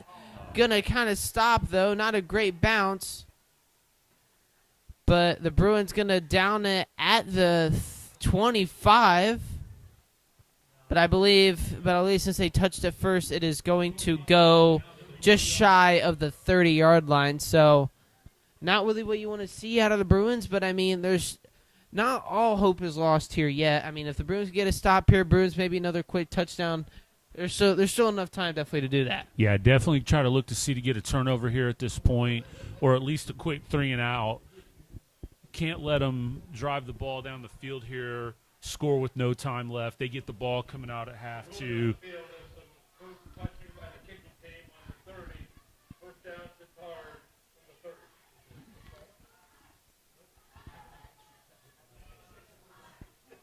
So Bishop Chatard going to take over at the 30, as the official said. The Bruins did touch it there before it had rolled another 5 yards. So Bishop Chatard taking over here. Harrington and Adams once again in the backfield. The dynamic duo, you could say, of the night, with Julio Graves creeping in there as well, as he has 2 of Bishop Chatard's 4 touchdowns. Harrington takes a snap, dropping back, looking to his right. He's got number 29, the tight end, over the middle. Going to be tackled by number 3, that is Braxton Fleece. But the catch caught by number 29, Drew Swickheimer, as that's going to be about a 20-yard pickup and another first down for the Trojans. Yeah, you can see what the run game has done. I mean, you got to load the box up against Adams, and it just leaves that middle of the field wide open. Blitz coming from Tri-West, another little short pop pass from Harrington out to the sideline, and that is going to be completed. So that is going to set up second down for a gain of 8. So 2nd down and 2 here for the Trojans, As again, I mean, kind of like you said, these Bruins trying to set up for the run offense, but Bishop Chatard carving them up in the air. Yeah. I mean, you're seeing the linebackers creep up pre-snap, and it's just kind of opening things. And we've already talked about how the corners are playing soft coverage off. I mean, they're not wanting to get beat deep, but even with that, they're still getting worked. Harrington looking to his right over the middle. That is going to be an incomplete pass broken up by number 16, Leighton Quinlan. So going to be 3rd and 2 here. Bruins hoping they can get a shallow stop here and maybe force the Trojans into a situation they haven't really seen yet tonight, potentially 4th down conversion. Yeah, got to watch for the big boy Adams right here, right up the middle, you would think. So Bishop Chatard lining up here. Their typical gun offense. They are going to hand it to Adams. Adams cuts to his right, breaks a couple tackles, cuts out outside. And Daniel Thomas with a nice wrap up there tackle, but Adams is going to get across the 1st down plane, so that is going to reset the down marker and move the chains. So 1st down for Bishop Chatard just over the 40-yard line. Yeah, nice open field tackle there by DT to limit that pickup. So Bishop Chatard lining up again for another 1st down. 2 minutes and 30 seconds left to play in the half. Harrington, Adams motions out wide. Harrington looking to his right. Potential screen. It is going to be a screen to Adams. Adams catches at the line of scrimmage, lowers his shoulder. He's going to clear the chains again, and that is another 1st down for the Trojans. Yeah, just methodical here by Chatard. I mean, they're mixing it up with the run and the pass, taking what the Tri-West defense is giving them. Again, if you're this Tri-West defense, you got to try to find a way to make something happen at this point. You know, you got to try to turn them over, cause some confusion, because at this rate, you know, it looks like they're going to be marching it in to go up 35-7. So Harrington, again in the backfield. This time looks like Bishop Chatard making a position change at running back.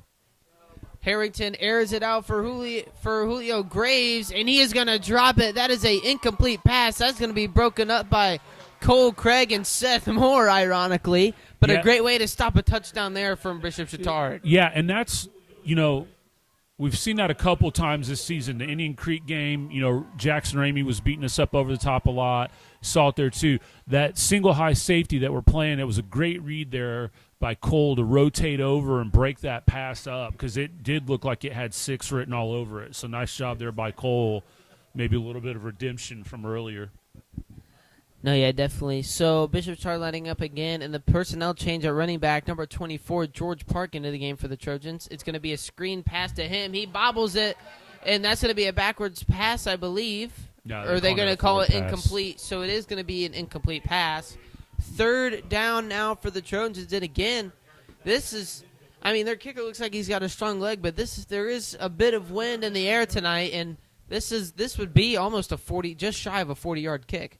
Yeah, so again, this is one of those times that we've said, like, we want to get them in 3rd and long, and, you know, saw that once before. They had that big pickup. So you cannot, I mean, it'd just be a backbreaker at this point to give anything up right here, especially a 1st down. So Bishop Chatard looking again, a similar formation to the last play. Harrington rolling to his right, looking deep. He's got a receiver. Fleece wasn't really seeing it, but number 7, that is Zach Wagner, who bobbles the pass. And the Bruins force 4th down here with just under 2 minutes left to play. The Bruins, maybe a bit of life potentially sparking up here. Yeah, nice job there by Braxton. Most importantly, not to pick up a DPI, right? I mean, he was like you said, kind of out of position a little bit, lost where the ball was, but it was a good job of not making contact with the receiver, and it looks like they are going to go for this, or at least line up for it. So yes, Bishop Chatard is going to go for this one as an empty backfield now for Harrington. Harrington takes a snap. Blitz coming from Tri-West. Harrington going to step up in the pocket. Can they get him down? They trip him up. Is he going to roll? No, they call him short.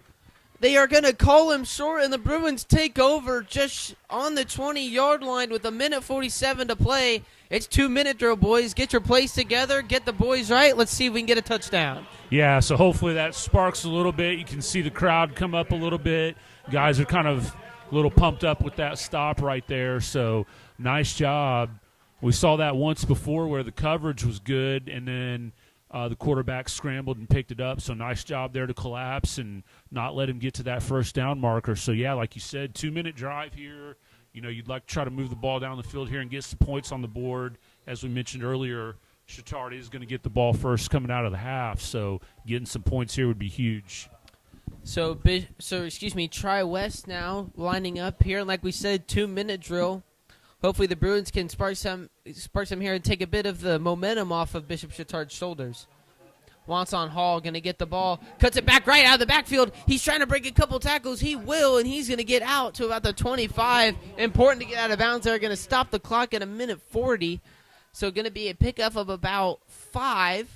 So second down and 5 for the Tri-West Bruins, and that was a great run there by Wonson. Almost swallowed up in the backfield. Lucky to get it out of there. Yeah, nice read by Wonson to break it back the other way. And then great pursuit by Chatard because, like you were saying on the call, it looked like that might pop a little bit, but they closed it down pretty quickly. Still a good pickup for the Bruins there. Get some positive yards on first down. So the Bruins lining up here on second down and 5. Sorgi again going to hand off to Wonson. Wonson again on the halfback counter. Tries to cut it back inside, but can't really get that many yards. Only going to get a pickup of about 1. Going to be a 3rd and 4 as the clock is running just under 1:30.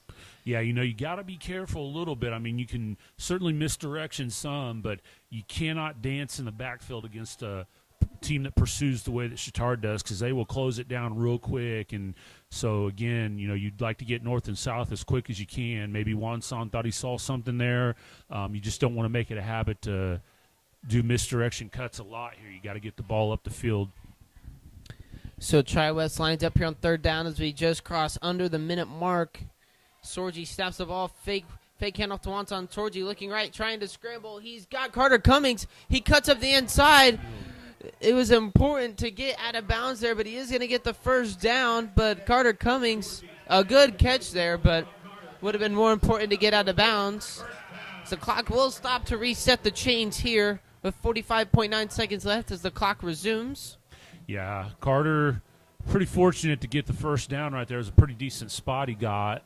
I know he was trying to make something happen, but like you said, it was kind of nice if he could have gotten upfield. I don't think he would have had a chance to get out of bounds, but looks like we're going to be pretty content here to just kind of see what we can do. They bring an all-out blitz. Sorgi looking downfield. He tried to get Garver or Eli Morgan. It's going to be intercepted by number 3 on Bishop Chatard. That is Tate Cheesebro. And that is an unfortunate way to end the half for the Bruins as there's only 16 and a half seconds on the clock as Bishop Chatard comes out to take the ball once again.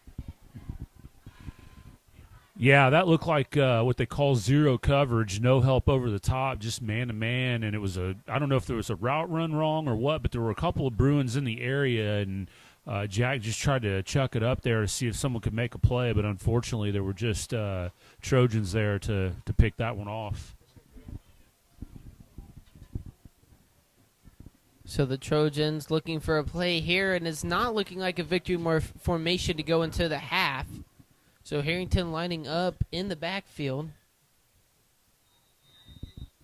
Getting ready to take this one. As we said, 16 and a half seconds left in the half here for the Bruins. And Chatard also has 2 timeouts left to use. Harrington takes the snap. It is going to be a handoff to Adams. Adams cuts it back inside. He breaks one tackle. Tries to cut back out to the outside. Going to be short of the first down. Going to be a second down and 1.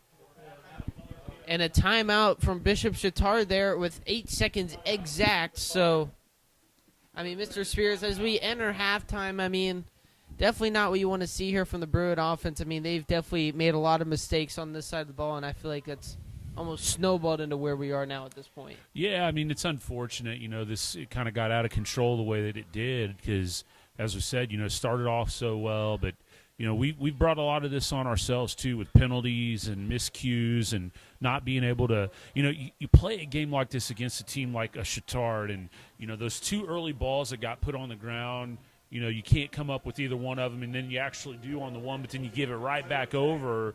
I mean, those are backbreakers in games like this, and so again, this coaching staff is a veteran coaching staff. They do a great job of developing these players, teaching them, great technique and how to play the game of football. I know they're down there working them as best as they can, but you just got to try to keep their spirits up, keep their head in the game, and just hope that somebody can make a play that can maybe strike lightning, get you back in it. We thought we saw it there with the turnover on downs, but unfortunately just couldn't do much with the ball. And so right now you just want to focus on not giving up anything big here, whether they try to run the clock out here or hit one up over the top. So Bishop Chatard lining up here, the I formation. This is probably going to be a run to finish out this half, and it is not. Harrington going for the pass here. It's going to be a ladder play here to Danny Adams. Adams is out there. He's going to blast through one, get through another. He's going to get down just over the 30-yard line, but that will be the end of the half as the Trojans have a commanding lead over the Bruins, 28-7, as we enter our halftime report here.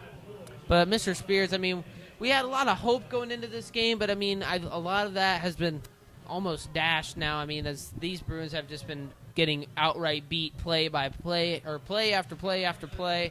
But there have also been a few plays that they've also been beating themselves up. Yeah, we kind of talked about the keys to the game, penalties, turnovers.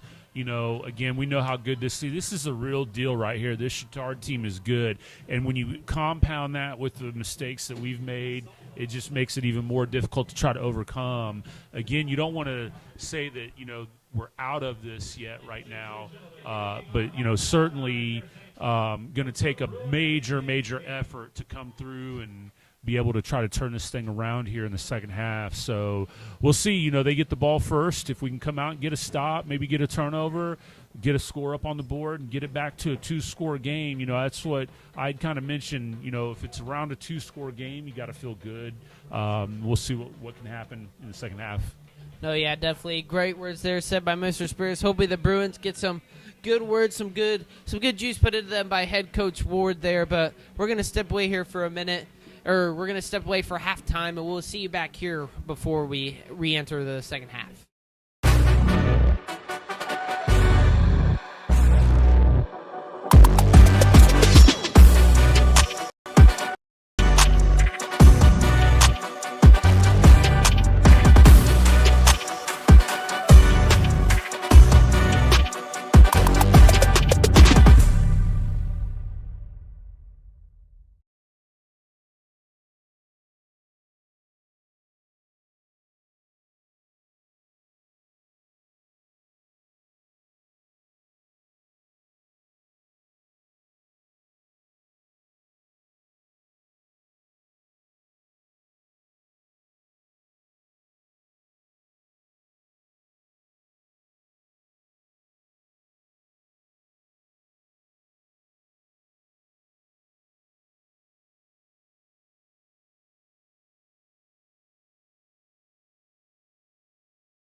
All right, we welcome you back inside of Hendricks Regional Field as the final few seconds tick off here to start the second half. Both teams have been back out on the field warming up. You know, we were talking a little bit off air during the halftime festivities where we honored our senior cheerleaders and band members. You know, I mean, like I said, this Chatard team is good. There's just no other way of, you can play your style of game. You can do things that you think are going to help you win, but it's just a really good football team. Now, we haven't helped ourselves, right, as we talked about the penalties, not capitalizing on the turnovers. You have a muff punt in there. All those things add up, and when you're playing against a good team, you just really can't afford those things, right? So it's going to be interesting to see here what version of a Tri-West team shows up. Did Coach Ward and the staff go in and motivate them and say, hey, boys, we're just going to go out and play our game. We're going to play hard. We're going to play to the final whistle. Or is this team just going to say, hey, we're down 28-7. Let's pack it in and get out of here. I don't think we'll see that. But, sometimes human psyche sets in. Now, I would watch maybe for something right here. We talked about squib kicks and onside kicks. Let's see what happens here if we try to catch them off guard to start the third quarter. So we're looking out here, and that is Clayton out. That is Clayton out getting ready to kick the ball off, so there might be an onside kick play here almost. And, I mean, Bishop Chatard isn't really in the greatest set for that, but they do have players on both sides of the ball. Oh, he did, but he fumbled it! And the Bruins are on it, I believe! Oh, once again, I don't think we can quite come up with it. It looked like we were on it on the ground. Maybe it was wrestled away. Bishop Chatard is going to recover, but, I mean, that was an absolutely quickly scooped-up punt, but then fumbled right away immediately. And, again, just unfortunate without coming up on those turnovers. That's the third fumble not really forced by the Bruins that time, but lost by the Bruins that could have been easily picked up. Yeah, that's really unfortunate that no one could come up with that one because that was executed really. I mean, he hit a bullet right at the guy, and at first I thought he handled it pretty cleanly, but then it was bobbled, and he just could not recover. And once again, now you're in plus field position for Chatard, so you're putting a lot of weight on the defense here to try to get a stop. So I believe Bishop Chatard starting with Harrison Odom at quarterback, and they give number 24, George Park, the handoff as he's going to break a few tackles, and he's going to get down, and he's going to get about 4 yards off of that one. It's going to be 2nd and 6 here for Bishop Chatard. But, yeah, so Bishop Chatard looks like they've made a few personnel changes, maybe give the starters a bit of a break. I mean, they are up by 21 points, but that is Harrison Odom out there in the backfield, so personnel changes may spark a bit of life in the Bruins, maybe not, you never know. But so Bishop Chatard, a bit of a high snap, going to be brought down, hand off to George Park again, and not a lot gained right there, only a gain of about 1, so 3rd and 5. And again, the Bruin defense starting off strong here. Yeah, good start here. It does matter a little bit on the personnel, but at the end of the day, you still got to make a football play, right? So here's where we need to come up and make a stop. You got to play solid on the edges. So Bishop Chatard lining up here on 3rd and 5. Odom looking for the snap here. Gets a snap, rolling out to his right. He's looking. He's got a receiver over the middle, and they are going to call it a catch, I believe, going to be a gain of about 10, a little over 7, I believe. So it is going to be a first down for the Trojans.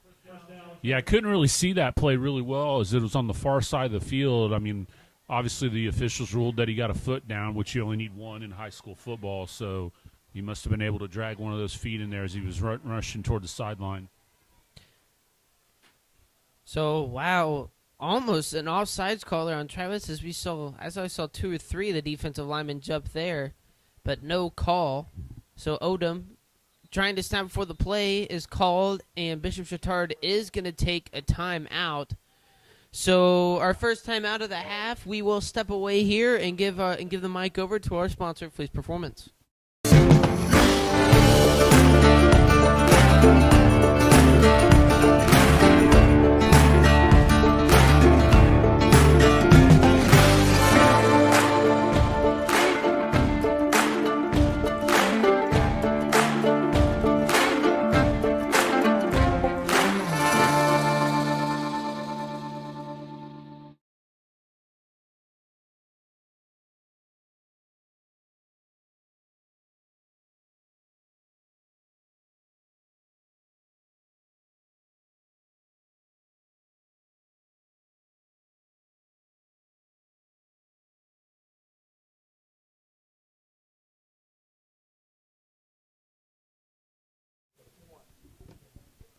All right, we're back here at Hendricks Regional Field as the teams break the huddle from the timeout there called by Chatard.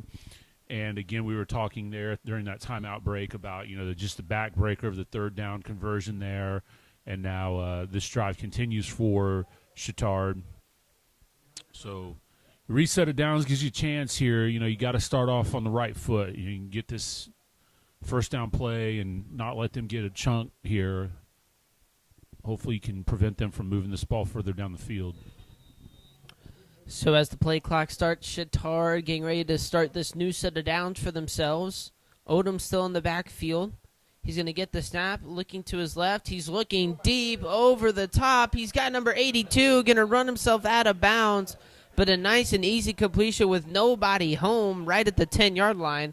And that's going to be an easy first and goal for the Trojan. And again, that is number 82, Cam Harden on the catch. That's about 25, 30-yard gain there for a first and goal. Yeah, that was interesting. We had no down linemen on that play. Everybody was up, maybe trying to cause some confusion, taking somebody out for maybe headgear issue or equipment problem. I don't know.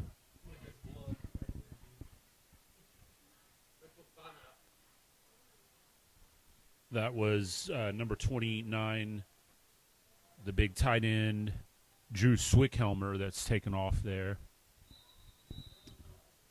So the play clock starts again as the Trojans line up. This time they're going to line up under the gun here on first down.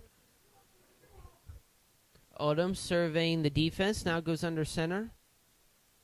Going to retrieve the snap. He's going to fake the handoff. He's rolling out to his right. He's looking for somebody. He's going to scramble into the end zone. Going to lower his shoulder, and that's another touchdown for the Trojans. Trojans now up 34-7 with the scramble by Odom. Yeah, fake that handoff, and there's a flag that just came out. A very late flag thrown in the end zone. Well, there was a group of Bruins around, so I don't know if something was said again or what, but just frustration setting in here, and unfortunately you don't want to see these kinds of things mar what should be a special night for our seniors.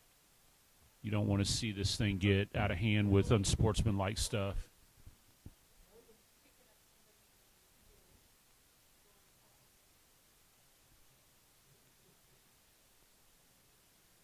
I don't know why there's so much confusion on the they're trying to figure out if they want it on the kickoff or on the extra point.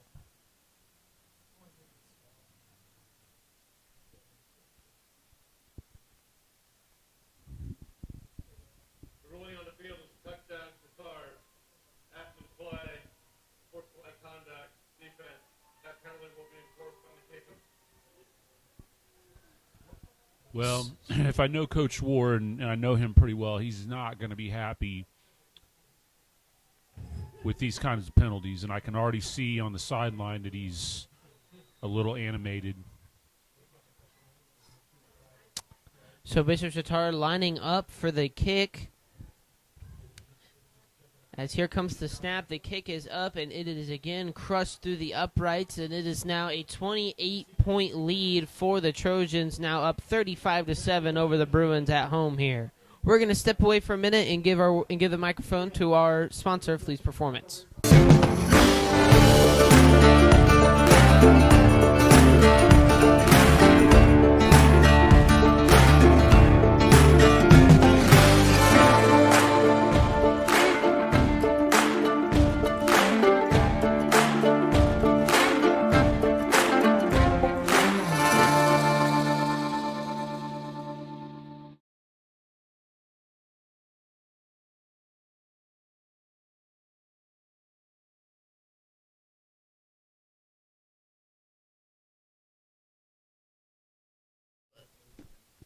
All right, we are back here as Chatard puts another 7 on the board, and unfortunately, insult to injury, a personal foul call after that touchdown advances the kickoff to the Bruins 45 here. So again, see what the strategy is. It looked like the last time they tried to pooch, kick it pretty high, short of the goal line, forced Tri-West to have to return it, but it just went a little deep. I don't know if we'll see that or squib or what. There's more stalling and delaying here by the officials as they get things sorted out. So the Bishop Chatard Trojans finally able to set the ball on the tee as number 34, Brody Langolis, or Langlis, I don't know. What's his name? It's in there somewhere. But he's had a lot of action tonight with that right leg as he's getting ready to kick it off again here for Bishop Chatard. As he again boots it in this, I don't think this one does actually have the distance counted to Major League, and that's going to be a touchback for the Bruins, so they will get the ball at the 20-yard line. And the Bruins, again, hopefully they can maybe spark something up here late to get another touchdown or maybe points on the board. Yeah, I mean, at some point, too, we mentioned earlier, wanting to protect Jack and some of your vital assets, right? And that goes for both Wanson and Braxton and your starting receiving core. At what point do you pull the plug and say, you don't want to see your stud quarterback, quite frankly, and his assets go down in a game where you're down 35-7. Now, I don't think we're quite there yet. Maybe one more score as he comes out to take this snap here. So Sorgi takes his snap. Going to be a screen pass to Cummins. Cummins tries to cut right. Goes back left. It's going to be tackled from behind, and is going to get a gain of about 2. It's going to be in 2nd and 8 to start this drive. Yeah, Carter caught that ball and had to wait for his lineman to get out there. And in the time he cut in and then tried to cut back out, the Chatard defense was able to recover and shut that play down. So 2nd down coming up here for the Bruins. As we have an update from Hoosiers Ledger's conference play, both Beech Grove and Triton Central have scored a touchdown since the half, so Triton Central up 21-14 as of right now. As Sorgi takes his snap, going to hand off to Behrman, but Behrman absolutely swallowed at the line of scrimmage. That's going to be a gain of nothing. So still going to be about 3rd down and 6 here for the Bruins. As this has just been, a night of just been an abysmal night for this Bruin offense. Started off hot, started off really good, but that ship has sailed. But the Bruins still trying to form some up, and they're in their popular double running back offense that they usually like to go to here late in these games. As Sorgi takes his snap, fake handoff to Wanson. Sorgi rolling to his right, and he's going to throw it away. Pass was in for Nick Behrman, but a few yards out in front and a few yards short. So that is going to be another incomplete pass and another 4th down coming up here. And this time, yeah, they're going to send Cole out to actually get the punt off here. Regular punt formation. Excuse me, fur ball up in the booth. But indeed, as Mr. Spears said, Cole Craig receiving his first punt of the night.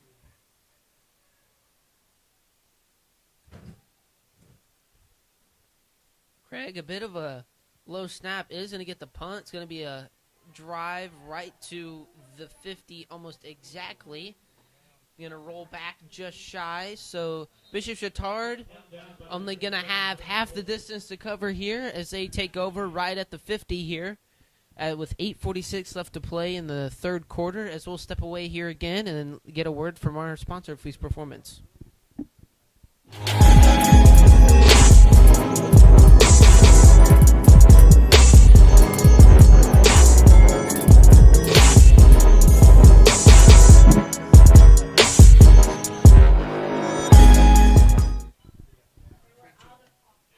We welcome you back here to State Bank Stadium and Hendricks Regional Health Field as Bishop Chatard takes over from the 50-yard line. As Odom now getting the audible from his coach. Odom changing George Park to the other side of the ball.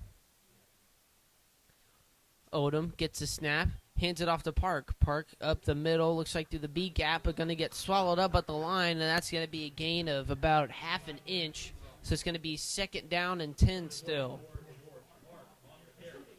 Yeah, this is one where you just issue a challenge to your defense and just say, hey, boys, you need to go out and get a stop, right? Just have some pride, go out and execute, try to shut these guys down. Do not let them score on you again. So Bishop Chatard lines up again here for 2nd down. Oh, bump, fumble, snap. Odom with a lucky grab there. He's rolling out, still rolling to his right. He's got someone over the top, but can't get it there. Looking for number 13, Brooks Haynes. As again, even on the scramble, he was untouched. Lucky that ball was slightly overthrown. Yeah, it was a good job. That coverage there forced that to extend out a little bit more and then eventually ran out of room. He did have him up over the top, but I think at that point there was just no more area to throw it into. He just chucks it out of bounds. So the Trojans lining up here on 3rd down and 10 here. So Odom still in the backfield, awaiting the snap. Motion coming from number 13, Brooks Haynes. Odom gets the snap, looking to his left, now right. Going to be a slight screen pass over the top, almost picked by the D-line. Breaks a few tackles, still going, and he's going to fall out of bounds at the 35-yard line at the opposite side of the field. So it's going to be another 1st down Trojans after another heartbreak 3rd down conversion there. Yeah, we said one of the things you can do against an aggressive defense is draw screen, and we were coming there, and once that ball got out of his hands, there was nobody there. We had about 3 or 4 guys in the backfield, but once the ball's gone from the quarterback's hand, that doesn't really mean much. So the Trojans line up again here as they move the chains. It's going to be a jet pass to number 24, George Park. George Park goes across the inside, cuts it back outside, almost broke free, but it's going to get wrapped up just before the 1st down marker. So it's going to be a gain of 9 for George Park. So it's going to be 2nd down and 1 for the Trojans, as the Trojans still moving the ball just as officially with the 2nd-string personnel in.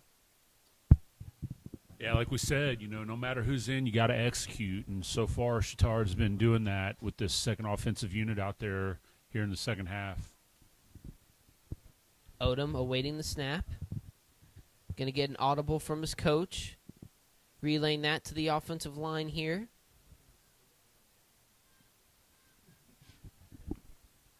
Odom gets a snap, going to hand off to Park, but in the backfield, Jet Lawson hanging on for dear life, and he's going to wrap him up. Jet Lawson almost lost him there, but way to hang on to those legs and wait for help to come to the rescue, and he's going to stop him at the line of scrimmage. So 3rd and 1 coming up here for the Trojans, as again, another 3rd down face for these Bruins. Yeah, nice read there by Jet. Way to hold on, stop him, pick up that first. Now, again, we've seen some backbreakers here. This one's a little bit more difficult challenge for the defense, but you'd love to see them get off the field here. So the Trojans here are reading the defense.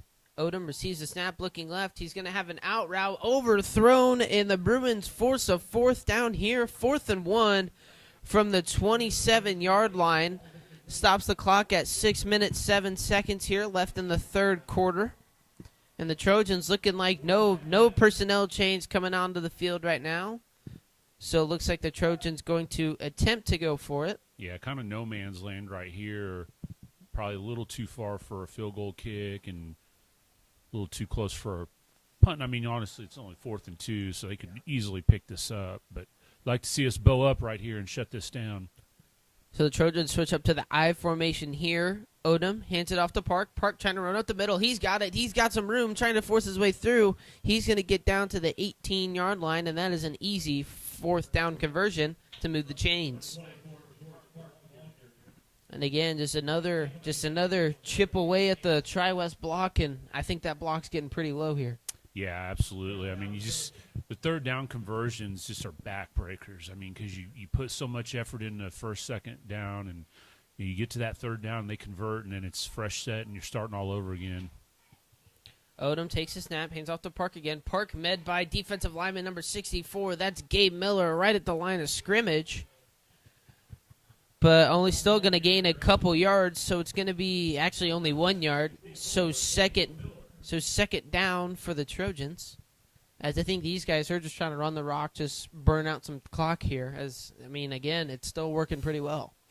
Yeah, we've done a pretty good job, like we said. You're getting a third down, but you just got to get them off the field there on third down. So I'm sure they're going to keep pounding the rock here unless they look to take a shot in the end zone. So Odom awaiting the snap here. Gets a snap, hands it off to Park again. Park bounces it out to the outside, breaks one. He's got a hole. He's spinning through, forcing his way for the end zone, waiting for the official's call. They're going to call him short at the 1 yard line. It was very close to a touchdown there. But I will say that was a pretty good run there from Park to break a few tackles. But, that's another about 8. That's a 17-yard gain there to get first and goal at the 1 yard line. Yeah, it's kind of an embarrassment of riches when you can go from your stud running back to bring in a senior running back in Park who runs hard, and he's just as all a bit of a runner as their starting running back and powers it on in. And indeed, that is true. Park powers it in. That's another touchdown.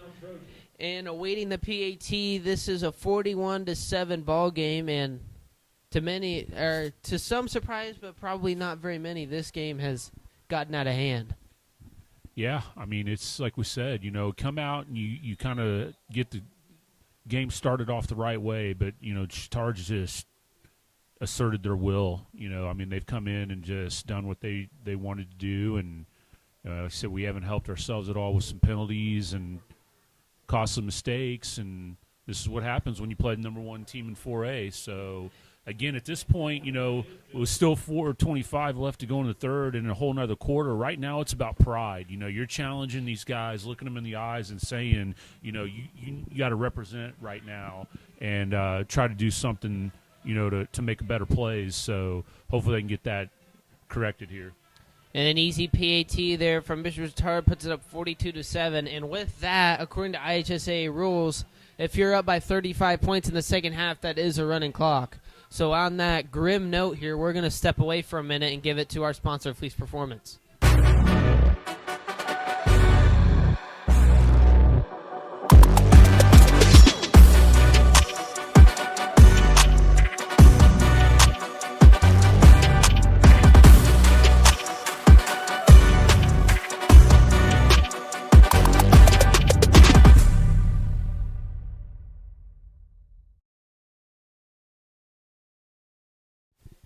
We will keep you back here to State Bank Stadium after what was once promising night has turned into a cold and bitter night here for the Tri-West Bruins fans. That it is now 42-7 with a running clock once this kickoff is grounded.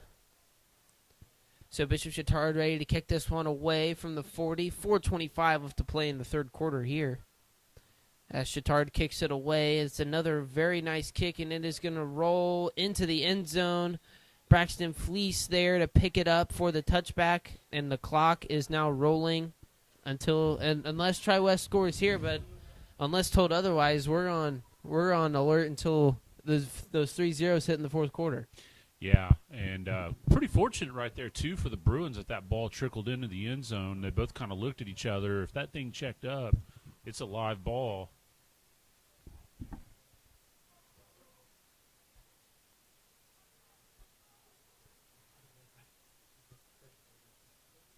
Got an update from Monrovia, Bedford North Lawrence, 11:56 to play in the game. Bulldogs trail Bedford North Lawrence 24-20. So a bit of a closer game than we thought in the pregame show, but still, I guess it's another spot to cushion ourselves for the Bruins here in conference play. As the Bruins ready to take the snap, it's an fake end around to Jack Sorgi. Tries to hand it off to Wanton Hall. Wanton Hall breaks a couple of tackles. He's going to somehow find his way for a few yards. Going to get a gain of 3 there. 2nd and 7 for Wanton Hall at the 24-yard line. Yeah, nice job of not giving up on the play, even though it looked like it was kind of blown up there. Wanson kept it moving, turned that into a positive play.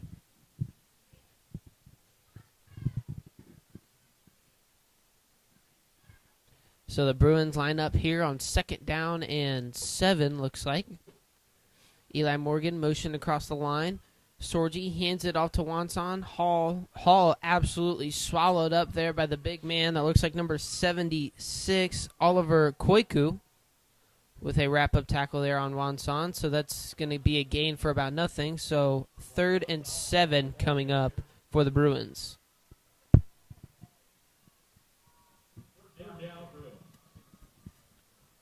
And it looks like at Beech Grove, it's still 21-14 headed to the 4th quarter of that game.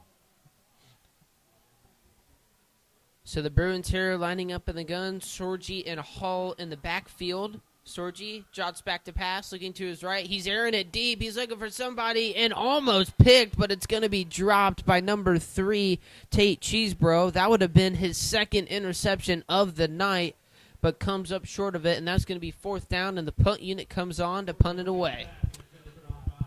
Yeah, good coverage there by Chatard. There just wasn't much open right there, and Jack tried to fit it in on a deep ball, but it was just good coverage on the back end there by the Trojans. So Cole Craig onto the field for his 2nd punt of the night here, and with the running clock, we have now reached 1 minute 30 seconds here in the 3rd. As Craig, another pretty decent punt, as it's going to drop at around the 50. Bruins fortunate enough to let it roll, going to get down to about the 32, or their own 32. So the Bruins now going to take over on defense again. And with 1:10 left to play, the Trojans take the ball back over, still up 42-7. Yeah, good job there by Chatard to shut down anything that the Bruins had going there. You got a little bit of a positive run on 1st down, but just not much going there. And so, again, this, like I said earlier, this is just where you're looking at these guys in the eyes and you're just saying, hey, you got to man up. You got to have some pride. I've certainly been on the receiving end of some beat downs and as a coach, and, that's all you're trying to do is just get your kids to battle through some adversity, and hopefully we can see that as we move into the 4th quarter here. So Bishop Chatard going to get the gain of about nothing on that run. So it's going to be 2nd and 10 still for the Trojans. As I believe they're... And the Trojans are, I do believe, going to run this out to the end of the quarter. So with that running clock, that's going to bring us quickly to the end of the 3rd quarter, as the Trojans are up 42-7 as the timer hits 0. And with this quarter break, we're going to take a break and hand it over to our sponsor, Fleece Performance.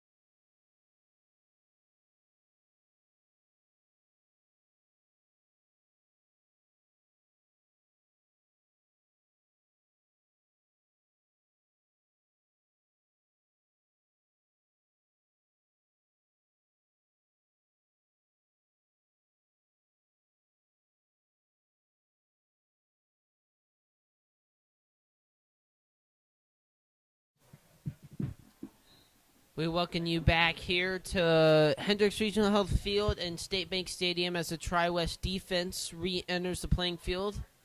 And again, I think we've seen another personnel change here from the Trojans, as at least from running back, we now see number 5, Joe Sherby, another senior running back looking to get some playing time tonight.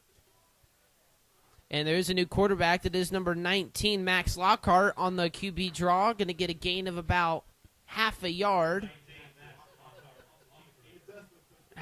to a yard. So that's going to be 3rd down now, as we saw Bishop Chatard use their 1st down at the end of the 3rd quarter. So Bishop Chatard starting this quarter off with a 3rd down run here. Or a 2nd down run onto 3rd down. Bishop Chatard, Lockhart looking. He's going to pull it down. He's going to pull it back up. He's still on his feet. fighting for a few more yards, and he's going to do just that, but only with a gain of 2. So going to be a gain of, going to be a 4th down and about 6 here to finish that drive. And here comes the punt unit for Bishop Chatard. Yeah, you had some JV guys getting in there on defense now, starting to see that cycle through here a little bit in the 4th quarter. So nice job of getting the stop. And that's what I said. I mean, at this point, the scoreboard's irrelevant. If you're wearing Tri-West uniform, you're just going out trying to make plays. And so it was good to see them come out and be able to do that. Again, regardless of the personnel on the field, you got to play football and make plays. So good to see them do that. Punt here from Bishop Chatard, going to be a short and high punt. It's going to bounce out of bounds at exactly the 35-yard line. So about a 25, 30-yard punt there from the Trojans. So, again, the Bruins going to take the field here. I'm still seeing some offensive starters on the field for the Bruins. Actually, it looks like they're keeping all the starters in. But, again, kind of like you said, the scoreboard here is irrelevant. So, I mean, at this point, it's just seeing almost maybe if you can try some new stuff, maybe look for a next opponent or look to use to try and see if it'll work against your next opponent. But, I mean, Sure.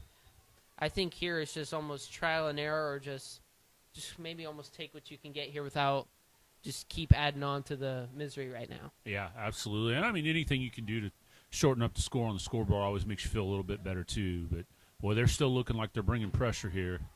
Sorgi looking back across the field. This is going to be a pass offensive lineman, Parker Anderson. Anderson trucks through one. He's going to gain, after throwing it back about 5 yards, he's going to come back around and get a gain of 7 yards.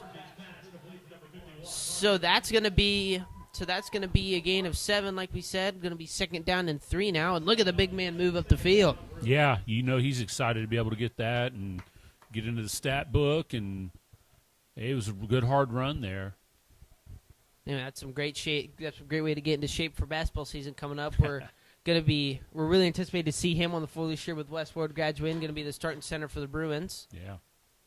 Sorgi again. Fake out to the right, hands it to Wanson. Wanson lowers the shoulder pass, going to get a gain of 1. So now going to be 3rd down and 2 for the Bruins here from the 44.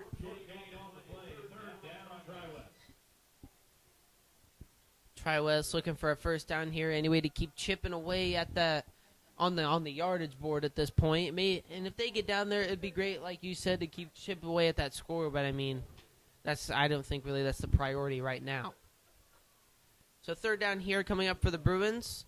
Chatard looks like they're showing another blitz, and indeed they are. Sorgi having to scramble out of the pocket, throws across his body to Cummins. Cummins makes one slip and fall. Stiff arm to the outside. He's going to get out of bounds, but that is a 1st down for Carter Cummings.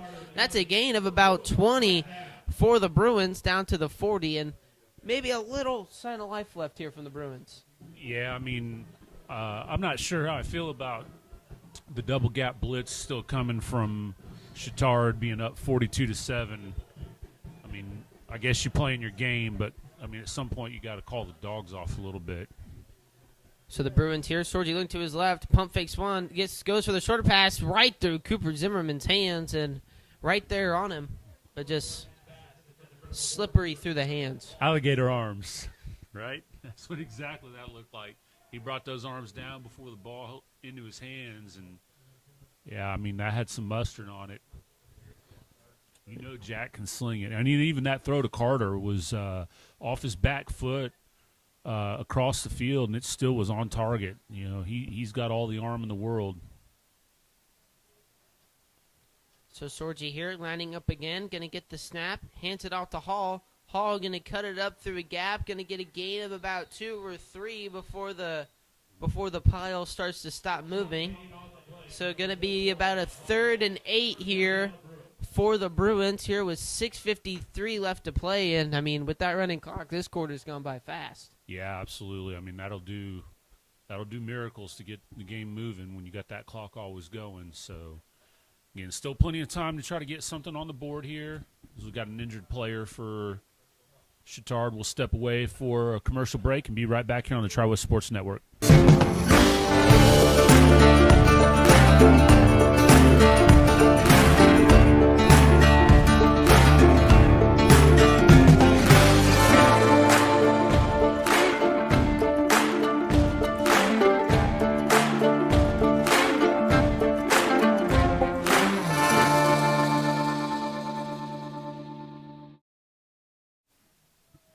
right, as the injured Chatard players ushered off the field, we will resume play here with Tri-West taking over. It's 3rd and 8. So the Bruins now, Sorgi under center this time. Wants on Hall in the backfield. Sorgi fakes a handoff looking to his left. Going to be a short pass to Jet Lawson, the tight end, but in his hands and dropped again. So now 4th down and 8 for the Bruins. And I'm not really seeing the punt unit move out here, so the Bruins might be going for it just to see if they can convert anything. Yeah, at this point, no reason not to try it. I love the play call right there. That was a really well-designed play. It was unfortunate that Jet couldn't hold on to that. He's not gotten a lot of run at tight end this year. So you can't fault him too much for it. But, it was a really nice play call there to try to get that thing going. It looked like it was going to pop if he could have caught that. So the Bruins here in the gun set. Motion from number 12, Quentin Alexander. Sorgi in the pocket. He's looking over the middle. He's got a wide open Quentin Alexander. Alexander almost breaks a tackle, but gets down to the 12. And that is a very fortunate first down there for the Bruins, and that's a gain of about 30. Yeah, nice time there for Jack. Clean pocket. Could let the route tree develop a little bit. Went through his read progression and fired a strike in there. Nice catch. See if we can punch this thing in here. So the Bruins line up here for first down. Sorgi looking to his right. Over the middle, he's got a receiver in the end zone, but it is dropped, and that was a hard hit there taken by, I believe, that's Quentin Alexander again. But again, he had his shot at open receiver, and the Bruins starting to find a bit of momentum here late.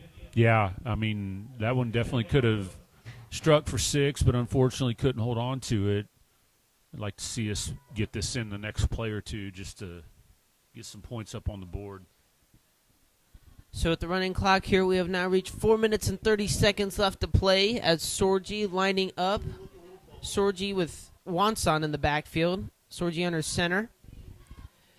Going to fake the throw, hands it off to Wanson. Wanson cuts it up to the right, runs into a field of Trojans, but going to get a gain of about 3. So going to be 4. So going to be 3rd down and about 6 here. So the Bruins definitely looking here to get a touchdown to lessen the blow on the front page of the newspaper tomorrow. Yeah, no, you're still doing a nice job of mixing it up too. You can't just come out and throw the ball on every down. You still got to run it a little bit. Keep the defense somewhat honest and mix it up some. So good job there of mixing up the play calling. Sorgi in the backfield, looking to his left, now crosses the field to the right. He's got someone in the end zone, but overthrown by Sorgi. That is Carter Cummings he was looking for. But again, another missed opportunity there from the Bruins. And again, looks like they're staying out on the field. And no field goal unit or punt unit is coming down to the field. And a score update we have for you, 24-14 is the final from Triton Center to Beech Grove. And if we don't have any God-sent miracles here at Hendricks Regional Health Field, Triton Central has secured the first ever Hoosiers Legends Conference. And they have, regardless of the outcome here, because, again, this is a non-conference game. So congratulations to the Tigers on winning the first HLC championship. And Sorgi throws across the middle, and Cooper Zimmerman, the senior, I believe that is his first career varsity touchdown. A great moment there from the senior.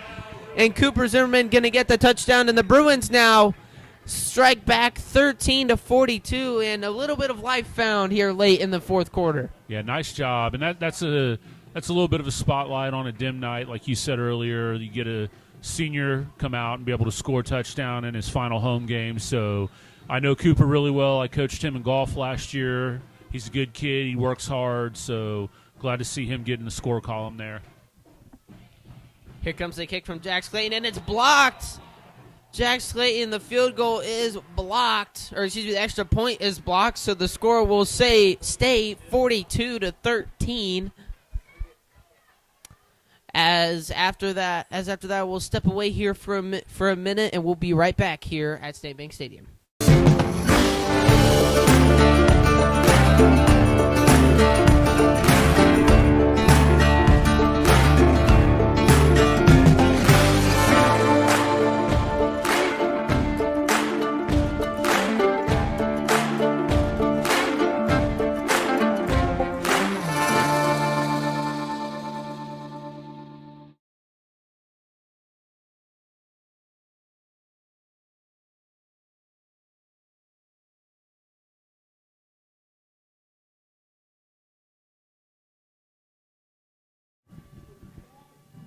back here at State Bank Stadium.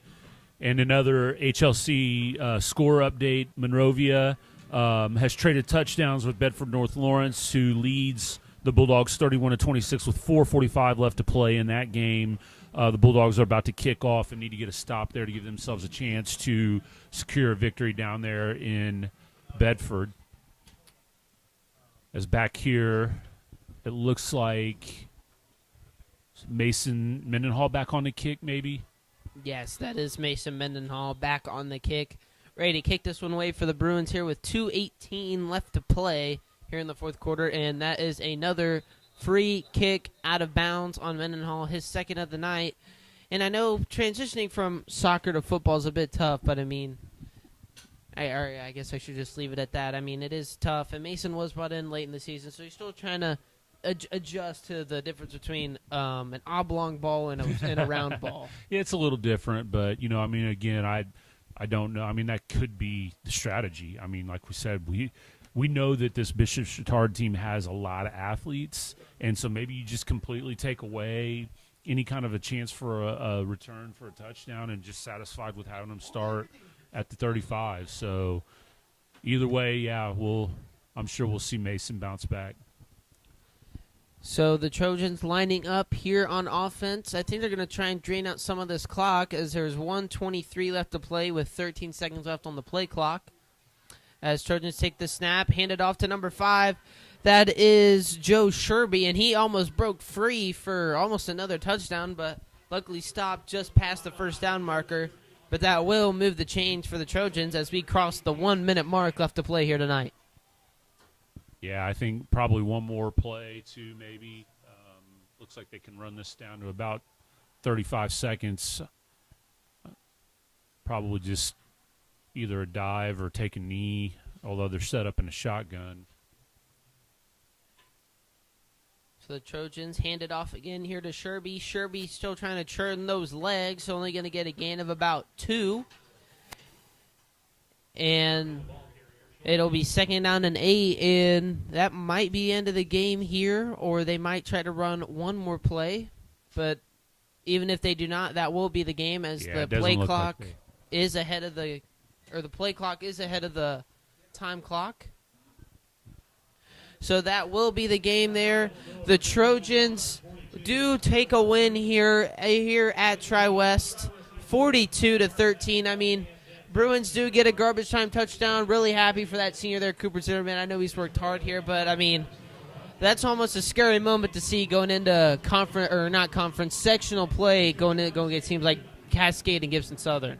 Yeah, I mean, obviously they're just on a different level. You know, I mean, 4A football, ton of state titles, pedigree is there. That's just a really, really good football team. I don't think we'll see anyone like that. I mean, Cascade is a good ball club for a 3A team, but you know, that's, like I said, just different level for us. So, you know, seeing a team like that, though, hopefully helps us to kind of see what good football is going to look like down the stretch here. So, like I said at the beginning of the game tonight, hopefully we can learn something from this and move on to Beech Grove next week and wrap this season up and get ready for sectional play. No, yeah, definitely, and a bit of a tough note to leave senior night on here for the Tri-West Bruins, but on our side of things here, the Tri-West Sports Network, this is unfortunately our last game of the season, as all sectional games will be ran through IHSAA Network, so we are unable to stream the sectional games here on YouTube for all of you viewers at home. But we want to really give a huge shout-out to, obviously we want to shout out you, Mr. Spears, and Connor Ross over here, who's always done a great job with our technology and our iPad when I'm on the call. And Connor's also done a great job on the calls with Mr. Spears here as well. But we'd also like to thank our 2 other members off camera. That's Landon Hoffman and Kaisi Steffi. They've done a really great job this year helping with our production. And we would also like to thank our pregame show guest pickers. We would like to thank Mr. Ross, Tri-West 8-push teacher and U.S. history teacher. I'd like to thank Coach Spence, head coach of the baseball team here at Tri-West. Looking forward to them, another great season. Coach Strine, another great season, hopefully, for basketball and them. And another note from Mr. Strine, great way to beat cancer. Yes, it's a great way to start the year off for him. And we'd like to lastly thank our first ever guest pickers for this year, Luke, the twins, Luke and Yeah. Logan Hawbush. But we're signing off here from the Tri-West Sports Network. An unfortunate way to leave this one, but signing off here from the Tri-West Sports Network, Mr. Spears and Lane Gibbs.